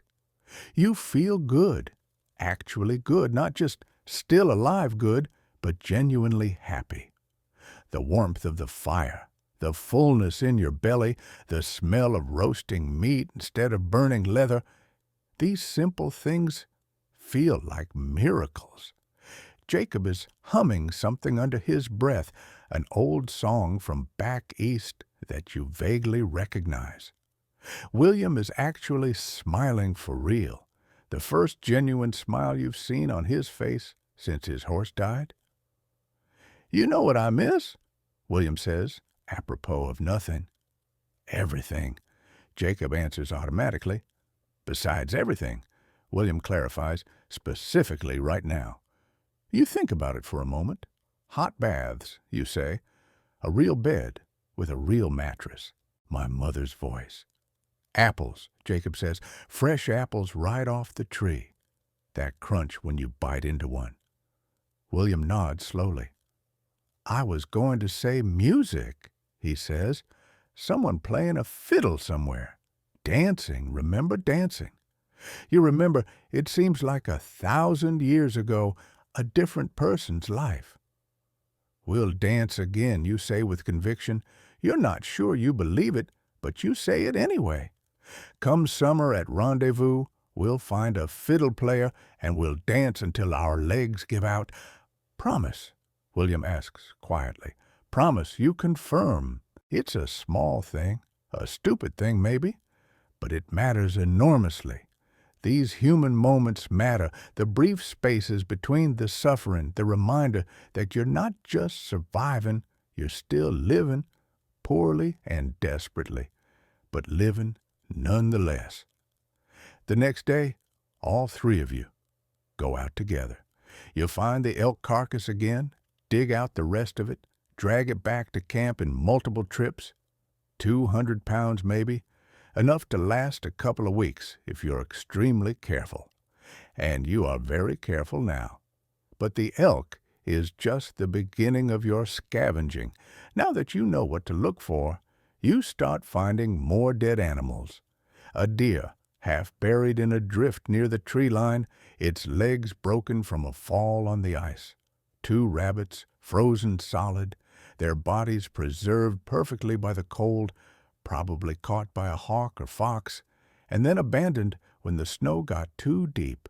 A grouse, or what's left of one, picked over by something before the snow covered it. You dig them all out. You eat them all. You don't care how long they've been dead or what might have been chewing on them before you found them. Food is food. Calories are calories, and calories are the only thing keeping you alive right now. The other trappers throughout the valley start doing the same thing. Word spreads from cabin to cabin that there's game to be found if you're willing to dig for it. You see tracks in the snow now, human tracks leading out from the buried mounds that mark each camp. Men hunting for the dead, scavenging like vultures. Some of them find what they're looking for, others don't and never come back. You'll hear later through the whisper network that connects the camps that a man named Foster walked out one morning and never returned. 3 days later, his partners found his body a mile from the cabin, face down in a drift. He'd been digging for something when the snow collapsed on him, or maybe he just got too tired to go on. Either way, he's dead now.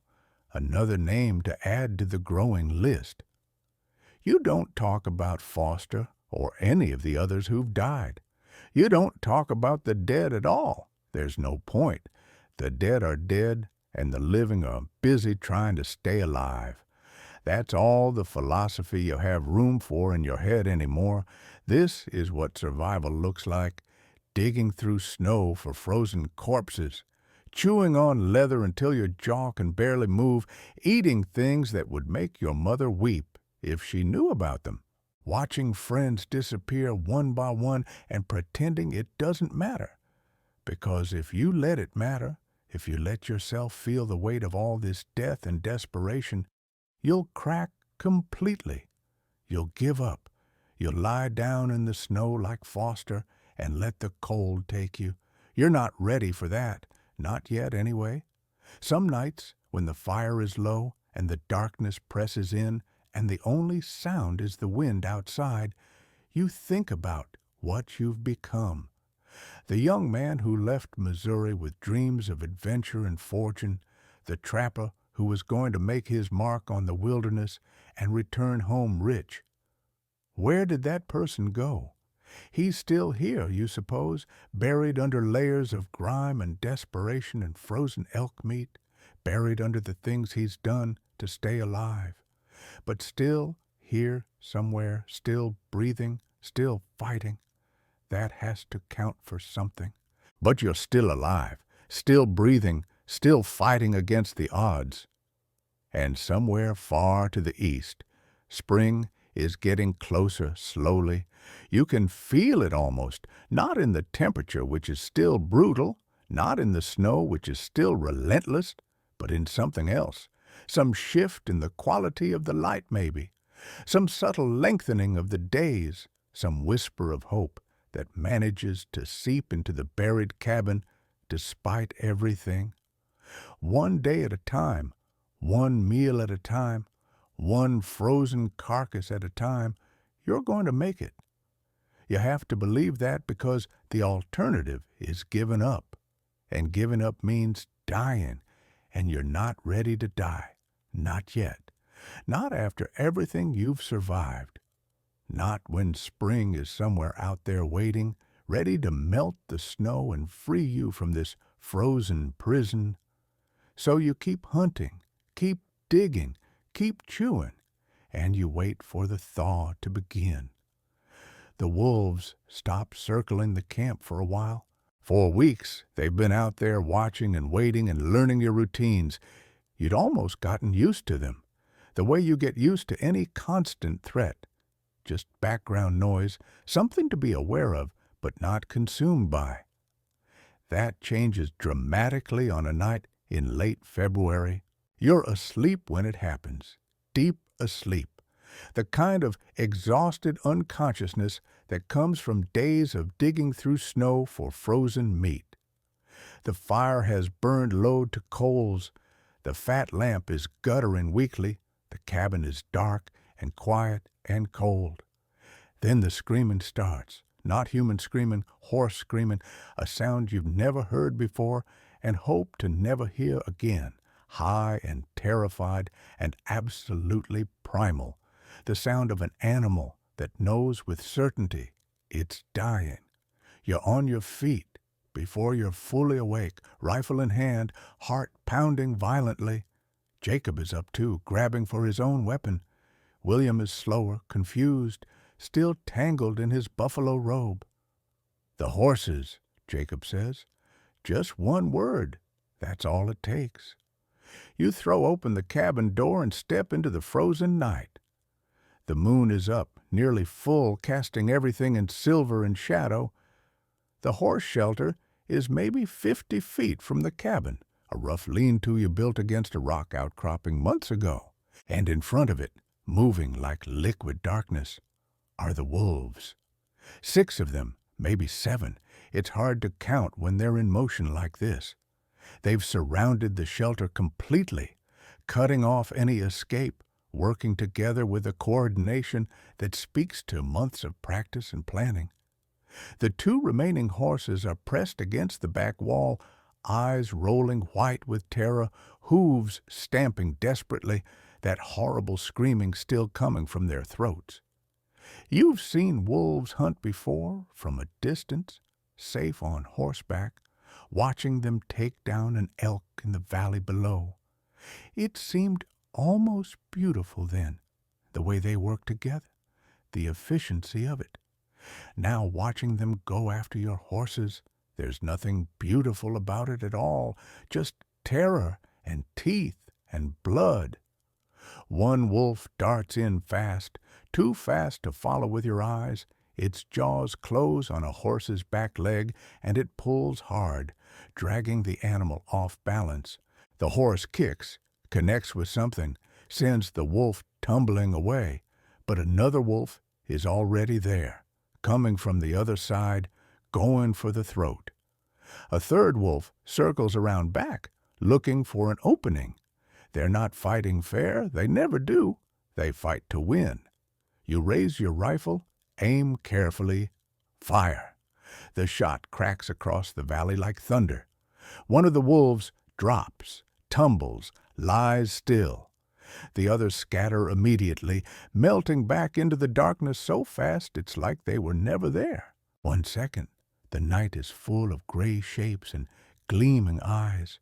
The next, there's nothing, just the moonlight and the snow and the sound of a horse dying. But the damage is done. The horse that was attacked is down now, lying on its side in the snow, blood pumping from the wound in its throat, legs still kicking weakly.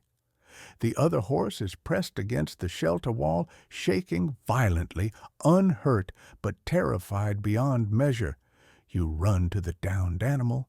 Jacob is beside you, but there's nothing to be done. The wolf got the artery. Blood is soaking into the snow, black in the moonlight, spreading in a pool that steams in the cold air. The horse's eyes find yours, hold them for a moment, then go dull and empty, gone, just like that. One more piece of your survival stripped away. You stand there in the bloody snow, rifle in your hands, scanning the tree line carefully. The wolves are out there. You can feel them watching, can almost see their eyes, yellow and patient, gleaming from the shadows. 7 shots left now in your rifle, and there are more wolves than that. Jacob speaks first. We need to bring the other horse inside the cabin. Inside the cabin, you repeat. Where else? He asks. Leave it out here, and they'll be back tonight, tomorrow, whenever. They know how to do this now. They've learned. He's right. Wolves are smart. They learn from every encounter, every success, every failure. They've been studying you for months, watching your patterns, testing your defenses, and tonight they found a weakness. They'll exploit it again and again. You would do the same in their place. So you do something that would have seemed insane back in September. You lead the surviving horse through the cabin door, squeezing its bulk through a frame that was never meant for animals, and you tie it in the corner where William used to sleep. William doesn't argue or complain. He just moves his bedroll to a different spot and tries not to look at the terrified animal sharing his living space. The cabin smells like horse now. Manure and sweat and fear layered on top of the smoke and grease and human stink that was already there. The horse shifts constantly, nervous, its hooves scraping against the dirt floor. When it relieves itself, which is often, you shovel the mess outside and hope the wolves don't take the smell as an invitation. This is ridiculous, Jacob says, watching you shovel. We're living with a horse inside our cabin. Would you rather be living without a horse, you ask? I'd rather be living in St. Louis with a pretty girl and a hot meal, he responds. Wouldn't we all? You agree. The horse snorts as if it understands the conversation and is offended. William reaches out tentatively and strokes its nose, the first time he's touched another living thing in weeks. The horse calms a little at the contact. William calms a little too. "She needs a name," William says quietly. "If she's going to live with us, she needs a name." You hadn't thought about it before. The horses were always just horses, tools, transportation, nothing more. But William's right somehow. Giving her a name feels important. "Hope," Jacob says. "Call her Hope. God knows we could use some. It's corny and sentimental, but it fits perfectly." Hope shifts in her corner, nibbles at the moss chinking between the logs, and settles into her new home.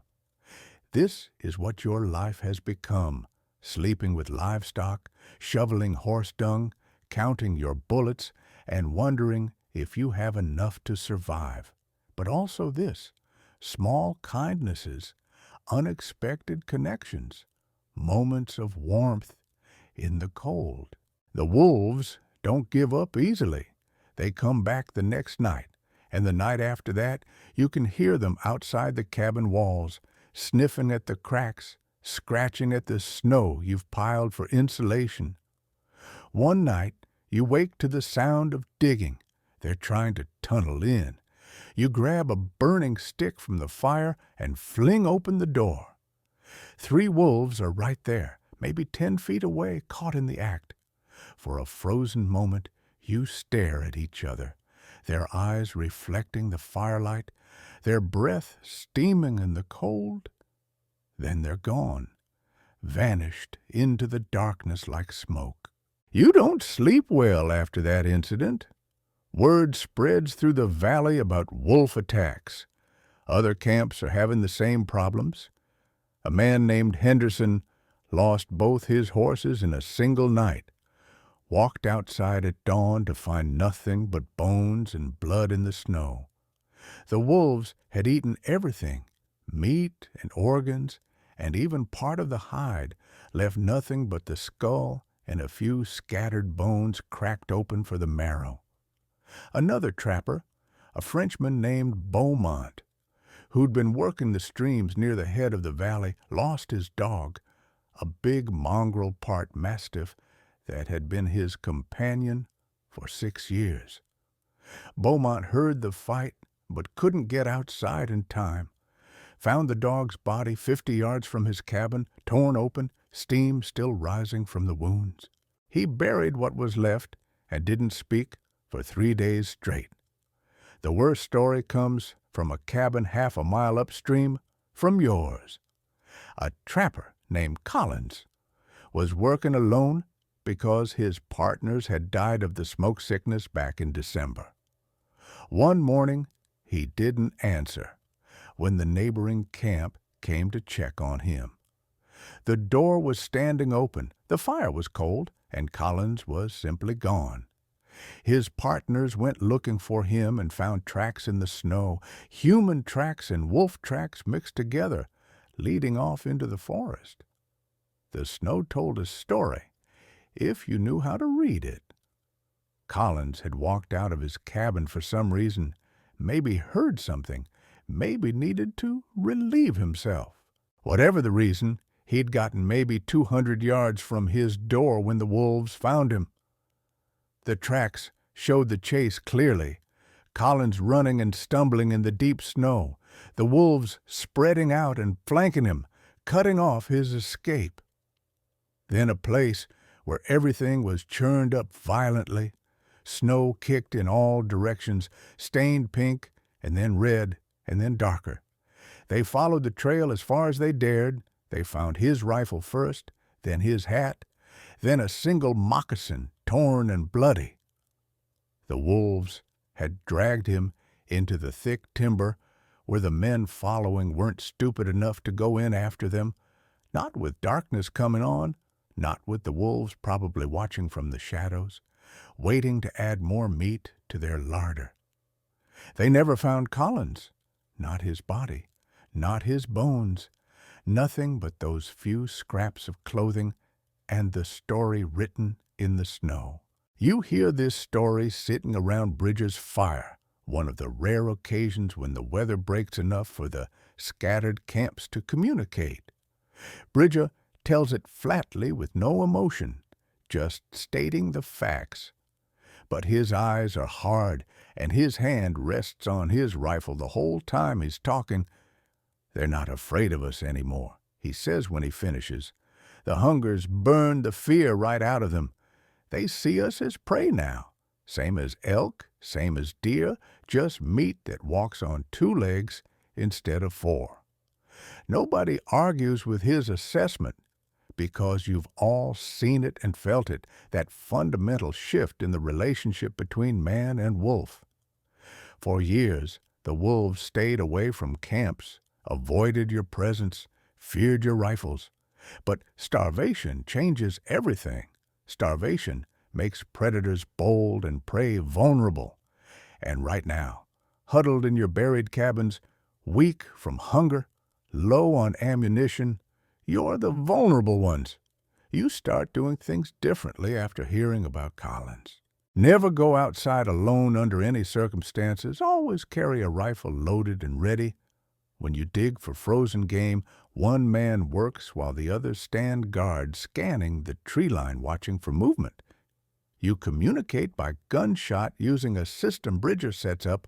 One shot means need help immediately. 2 shots means wolves spotted nearby.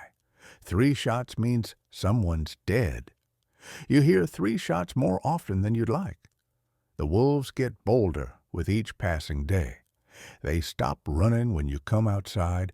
Instead, they stand their ground, watching you with those yellow eyes, calculating, figuring out if you're weak enough to take. You stare back, rifle raised, wondering the same thing about them. One afternoon, you're returning from a scavenging trip when you see them. A whole pack, maybe a dozen animals, spread out in a line across the snow between you and the cabin, blocking your path, not attacking, just waiting. Your heart hammers against your ribs. There are 3 of you, 12 of them. The math isn't good at all. You've got frozen rabbit in your pack, maybe 15 pounds of meat, hard-won from hours of digging through the drifts. The wolves can smell it, have probably been tracking you for miles, following the scent, waiting for the right moment. This is the right moment for them anyway. Jacob raises his rifle slowly and deliberately. "Nobody run," he says in a low voice. "You run and you die. We walk slow and steady, eyes front. What if they charge?" William whispers. His face is white. His hands are shaking. "Then we shoot the first 3 and pray the rest lose their nerve," Jacob responds. "But they won't charge. Not yet. They're testing us, seeing what we're made of."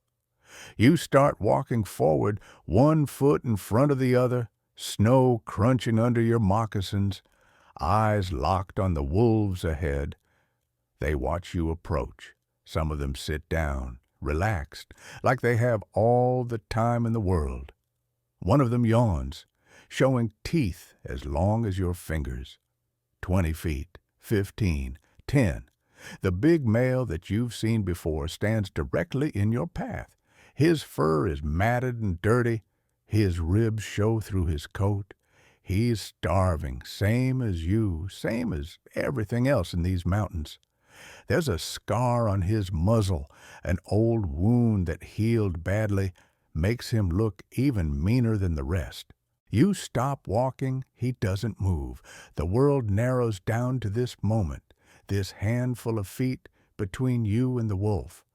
You can see the ice crystals in his fur, can see the way his muscles bunch under his skin, ready to spring, can see the hunger in his eyes, the calculation, the ancient predator math being worked out in a brain that's been doing this for 10,000 generations. You're not the first human he's faced. You can tell there's no fear in his posture, no hesitation. He knows what you are, knows what that rifle can do, and he's weighing it carefully, The risk versus the reward, the meat on your bones versus the chance of a bullet in his chest. For a long moment, nothing happens at all. You can hear your own breathing, can hear Jacob's, can hear William muttering something under his breath that might be a prayer, can hear the wind moving through the valley and the distant crack of a tree branch breaking under the weight of snow. Then the wolf steps aside, just one step, opening a gap in the line. The others follow his lead immediately, parting like water, creating a corridor just wide enough for you to pass. You walk through slow and steady, eyes front, not looking at the wolves on either side, close enough to touch, close enough to feel their breath on your hands. And then you're past them, and then you're at the cabin, and then you're inside with the door barred, hearts pounding, hands shaking so badly you can barely hold your rifle. What the hell was that? William's voice is high and cracking with fear. Why didn't they attack us? Jacob shakes his head. I don't know. Maybe they weren't hungry enough. Maybe they wanted to see what we'd do. Maybe they were just playing with us. You think about the big male, the way he looked at you, the intelligence in those yellow eyes. He was deciding, you say? Weighing the odds, figuring out if it was worth the risk, and he decided not today, but tomorrow might be different. That night, you clean your rifle for the 20th time, check your powder, count your bullets again. 6 left, maybe enough for 6 wolves if your aim is true, not enough for 12. The horse shifts in its corner, nervous, picking up on your fear. Outside, the wind moans through the drifts, and somewhere in the darkness, the wolves are planning their next move. You used to think of yourself as a hunter, top of the food chain, someone who took what he needed from the wilderness and answered to no one. That's what the stories back east say about mountain men anyway. Fearless, invincible, masters of the wild. The wolves have a different opinion entirely, out here watching them circle, counting your bullets. You're not a master of anything. You're just another animal trying to make it through the night. The wolves know it, the cold knows it, the mountains definitely know it. The funny thing is, that realization is almost a relief. You don't have to pretend anymore, don't have to live up to some legend. You just have to survive, one day at a time, one meal at a time, one close call at a time. It's simple and terrifying, but simple.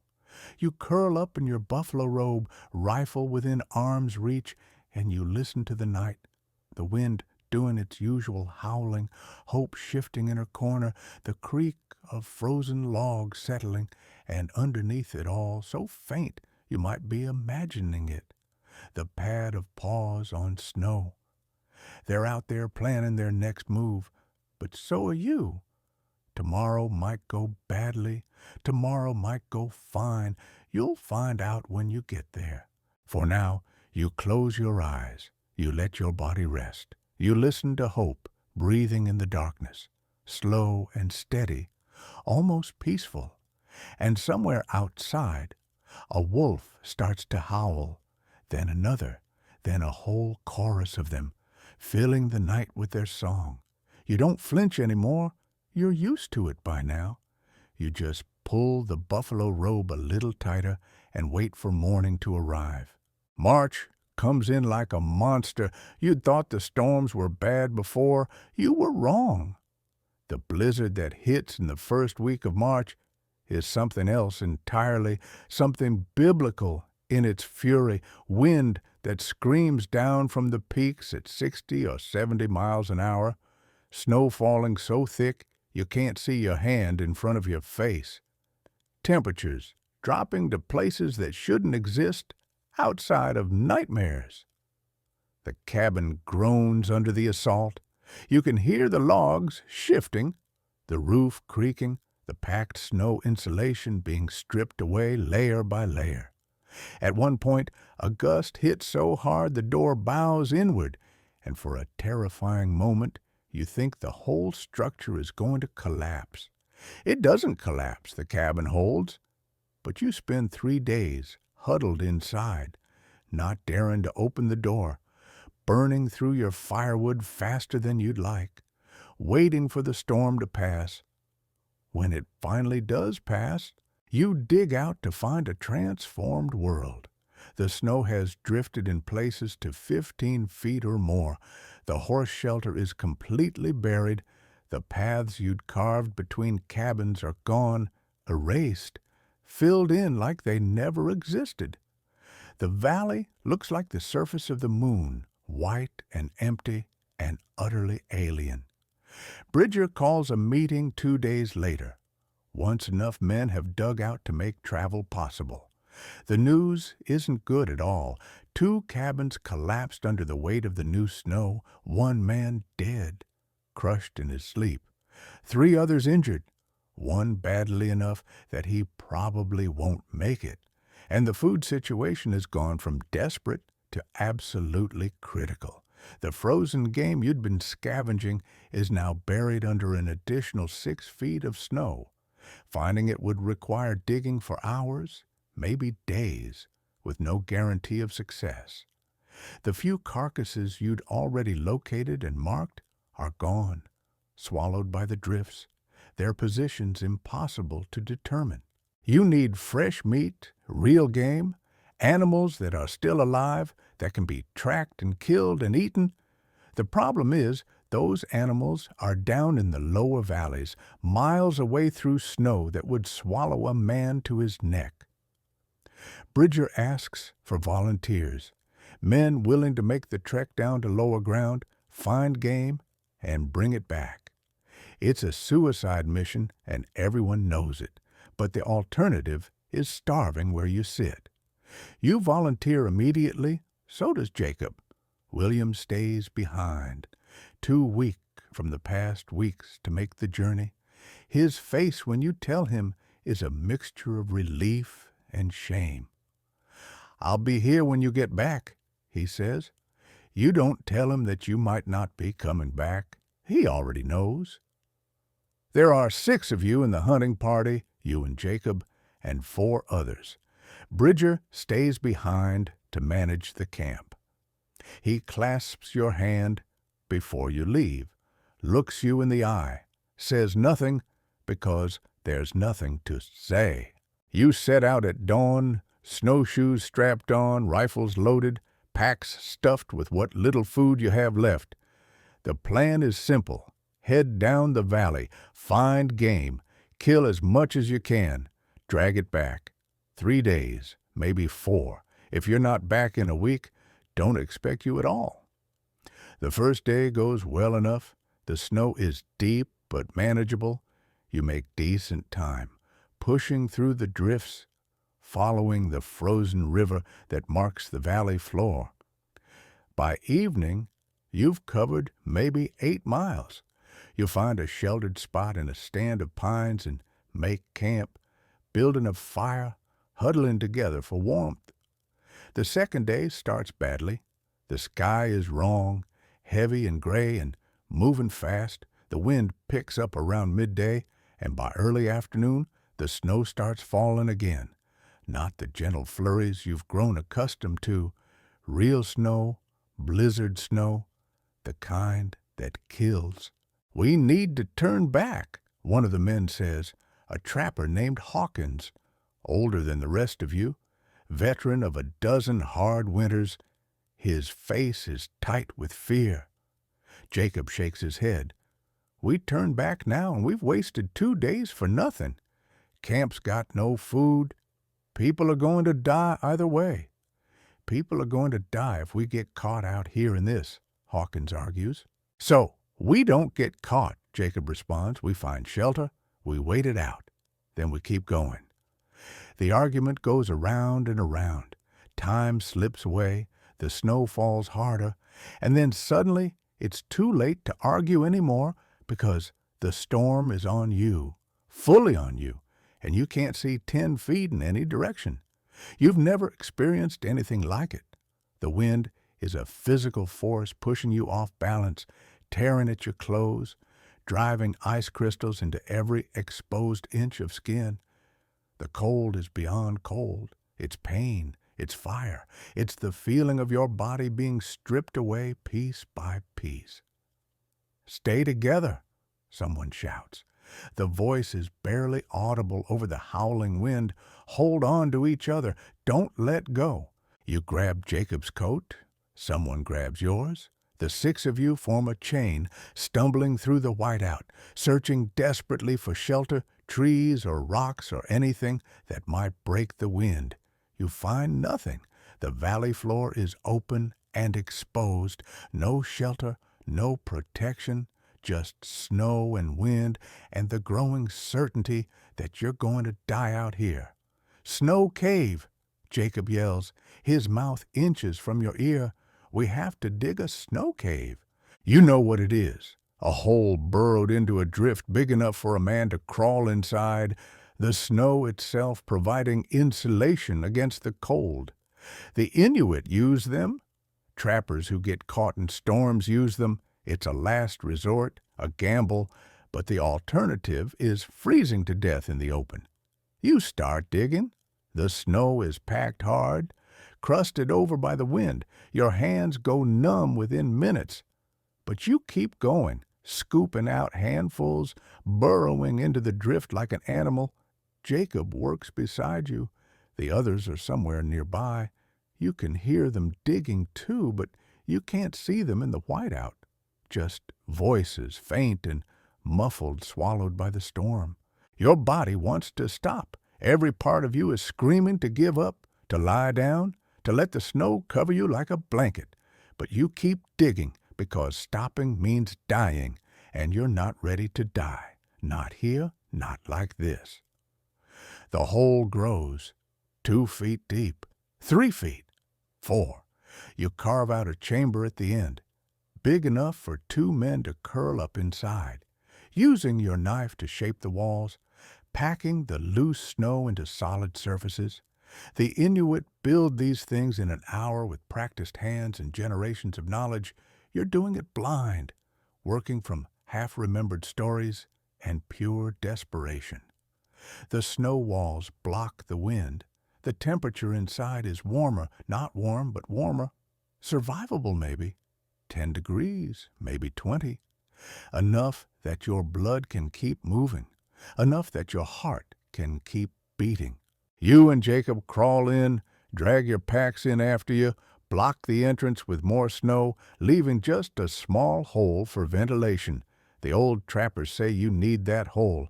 Seal it too tight and you'll suffocate. The snow traps air, but it doesn't make new air. You need fresh breath coming in or you'll run out and die in your sleep without ever knowing what happened. Like those men in the buried cabin, the ones who went to bed and never woke up. And then you wait. The storm rages outside. You can hear it, muffled now by the snow walls, the howling wind, the hiss of driven ice, the world trying to kill you, held at bay by a few feet of packed white. Inside the snow cave, the darkness is absolute. No fire, no lamp, nothing but the sound of breathing and the awful penetrating cold. "Need to get warm," Jacob says. His voice is strange and slurred. "Fire. Need a fire." You fumble in your pack, flint and steel, tinder, some dried grass you'd stuffed in there days ago. Your hands are shaking so badly you can barely grip the flint. You strike it against the steel. Nothing. The spark won't catch. You try again and again. Your fingers are thick and clumsy, refusing to obey. The cold has gotten into your bones, into your muscles, turning them to wood. Can't you manage? The word comes out slurred. Your lips are numb. Your tongue feels thick and stupid in your mouth. Hands won't work. Jacob tries to take the flint from you. His hands are worse than yours, stiff and white and useless. He drops it in the snow, searches for it with dead fingers, can't find it. You're dying. Both of you. You can feel it happening. The cold is winning. shutting your body down system by system. Your thoughts are getting slow and fuzzy. Part of you wants to just lie down and sleep. Sleep sounds so good right now, so warm and peaceful and easy. That's the cold talking. That's death whispering in your ear. Lie down, rest, let go. You don't let go.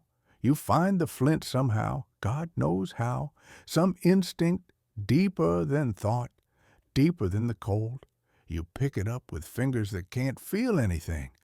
Position it over the tinder with hands that might as well belong to someone else, and you strike again and again and again. The sparks fly. Most of them die in the air, swallowed by the cold before they can reach the tinder. A few land, glow for a second, then go dark. The dried grass is too cold, too damp from your own frozen breath. It won't catch. It won't catch. You're going to die in this hole because you can't make a fire. The most basic human skill. The thing that separates men from animals.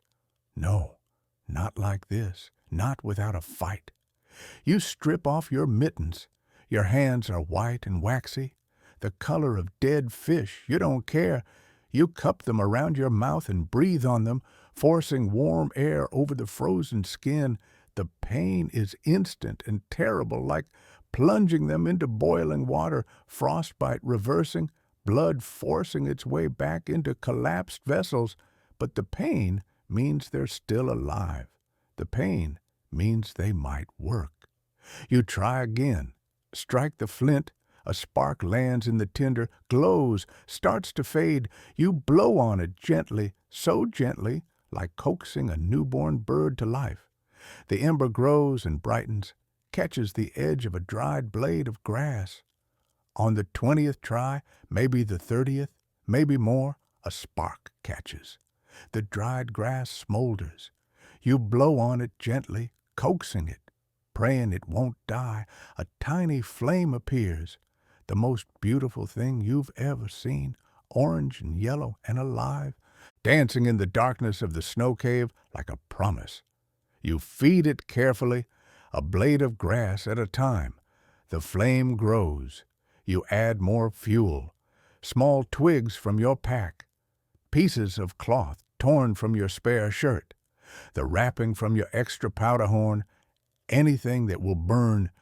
The fire takes hold, small and smoky and barely there, but alive, burning, giving off heat. You and Jacob huddle around it desperately, hands extended toward the flames, gasping as feeling starts to return to your frozen fingers. The pain is incredible, like hot needles being driven into your skin. But pain means life. Pain means the frostbite hasn't killed the tissue yet. You sit there in the snow cave, watching the tiny fire, listening to the storm outside. Hours pass. You drift in and out of consciousness. The fire burns low, then lower. You feed it with whatever you can find. Your moccasin laces, the leather ties on your pack, the wooden handle of a tool you don't really need. At some point, Jacob starts laughing. Not a crazy laugh exactly, but not entirely sane either. "What?" you ask. Your voice sounds like gravel. "I just realized something," he says. "If we die in here, no one will ever find us. We'll be the world's best preserved corpses. Archaeologists will dig us up in 1,000 years and wonder what the hell we were doing. Hopefully, they'll figure out we were trying not to die," you say. "Maybe," he responds. "Or maybe they'll think this was some kind of religious ritual. Two idiots frozen in a snow cave. Must have been sacrifices to the snow gods." "The snow gods can go to hell," you say. "Pretty sure this is hell," Jacob says, "just colder than advertised." You laugh. It hurts your cracked lips and frozen cheeks. But you laugh because you're still alive. Because Jacob's still alive. Because against all odds, the tiny fire is still burning. Somewhere in the darkness, Jacob speaks again. His voice is weak now, barely a whisper. "Thought we were dead back there. We might still be, you admit. Storm's not over yet, but we're not dead yet. No, he agrees, not yet. You sit in silence for a while. The fire crackles. The wind howls. The snow walls creak and settle around you. You know what keeps going through my head? Jacob asks. What, you say? A hot bath, he says. Remember those back in the settlements? Tin tub in front of the fire, hot water up to your neck, steam rising. Remember what that felt like. You remember it seems like another lifetime, another world. Yeah, you say, I remember. First thing I'm doing when we get back to civilization is finding the biggest tub I can, filling it with the hottest water I can stand, and sitting in it until I forget what cold feels like. You laugh again. It comes out as a croak, painful but real. That's a fine plan, you say. Finest plan I ever had, Jacob responds. The storm lasts through the night. By dawn the wind has died and the snow has stopped. You dig out of the cave and find a changed landscape. Drifts piled high around you, gray sky overhead, and silence. The absolute ringing silence that comes after a blizzard. The others are scattered across the valley. 2 more snow caves dug hastily like yours. You find them one by one. Hawkins and another man named Peters. 2 more trappers who'd found shelter behind a rock outcropping. 6 went out. 6 survived the night. It feels like a miracle. It probably is. But the hunting party is done. Everyone knows it without saying. The storm has pushed you back miles, has burned through what little food you had left, has sapped your strength, and nearly killed half of you. You turn around and start the long trek back to camp, empty-handed, defeated. Nobody talks much during the journey back. There's nothing to say. You all know what this means. The camp is running out of food. The game is gone. The storm has made travel nearly impossible. And the hunting party that was supposed to save everyone has come back with nothing but frost-bitten fingers and stories of near death. The math is getting ugly. Too many mouths, not enough food. Something has to give. It takes 2 days to reach the cabins. 2 days of struggling through fresh snow, of rationing the last scraps of food, of sleeping in hastily dug holes and praying for no more storms. Your feet are swollen and painful from the frostbite. Jacob's fingers have turned black at the tips. 2 of them on his left hand. He'll lose them come spring if he lives that long. Hawkins has a cough that sounds like something dying in his chest. You're all falling apart piece by piece, day by day. When you finally see the smoke rising from the buried mounds that mark the camp, you almost cry with relief. Home, such a strange word to use for a hole in the ground filled with smoke and horse dung and starving men. But it's home, the only one you have. William meets you at the cabin door. His face falls when he sees your empty packs. He's gotten thinner while you were gone, cheekbones sharp under papery skin, eyes sunk deep in their sockets. He looks like a skeleton wearing a man's clothes. No game. Jacob shakes his head. William doesn't say anything, just steps aside to let you in. The cabin is warm. The fire is burning. After 2 days in the wilderness, it feels like paradise. The smoky air, the stink of the horse in the corner, the dim light of the fat lamp, all of it beautiful and perfect, and home. You collapse onto your bed of pine boughs. The needles poke into your back, familiar and somehow comforting. You close your eyes and you sleep. Real sleep, deep sleep. The sleep of men who almost died and somehow didn't. Somewhere in the darkness, you dream of green fields and warm sun and the smell of fresh bread baking and your mother's voice calling you in for dinner. Simple things, forgotten things, things that used to be ordinary and have now become impossible. Tomorrow, the hunger will return. Tomorrow, you'll have to figure out what comes next. Tomorrow, the problems will still be there piled up like the snow outside waiting to crush you, but that's tomorrow. Tonight, you're alive, you're warm, you're home, and right now, that's enough.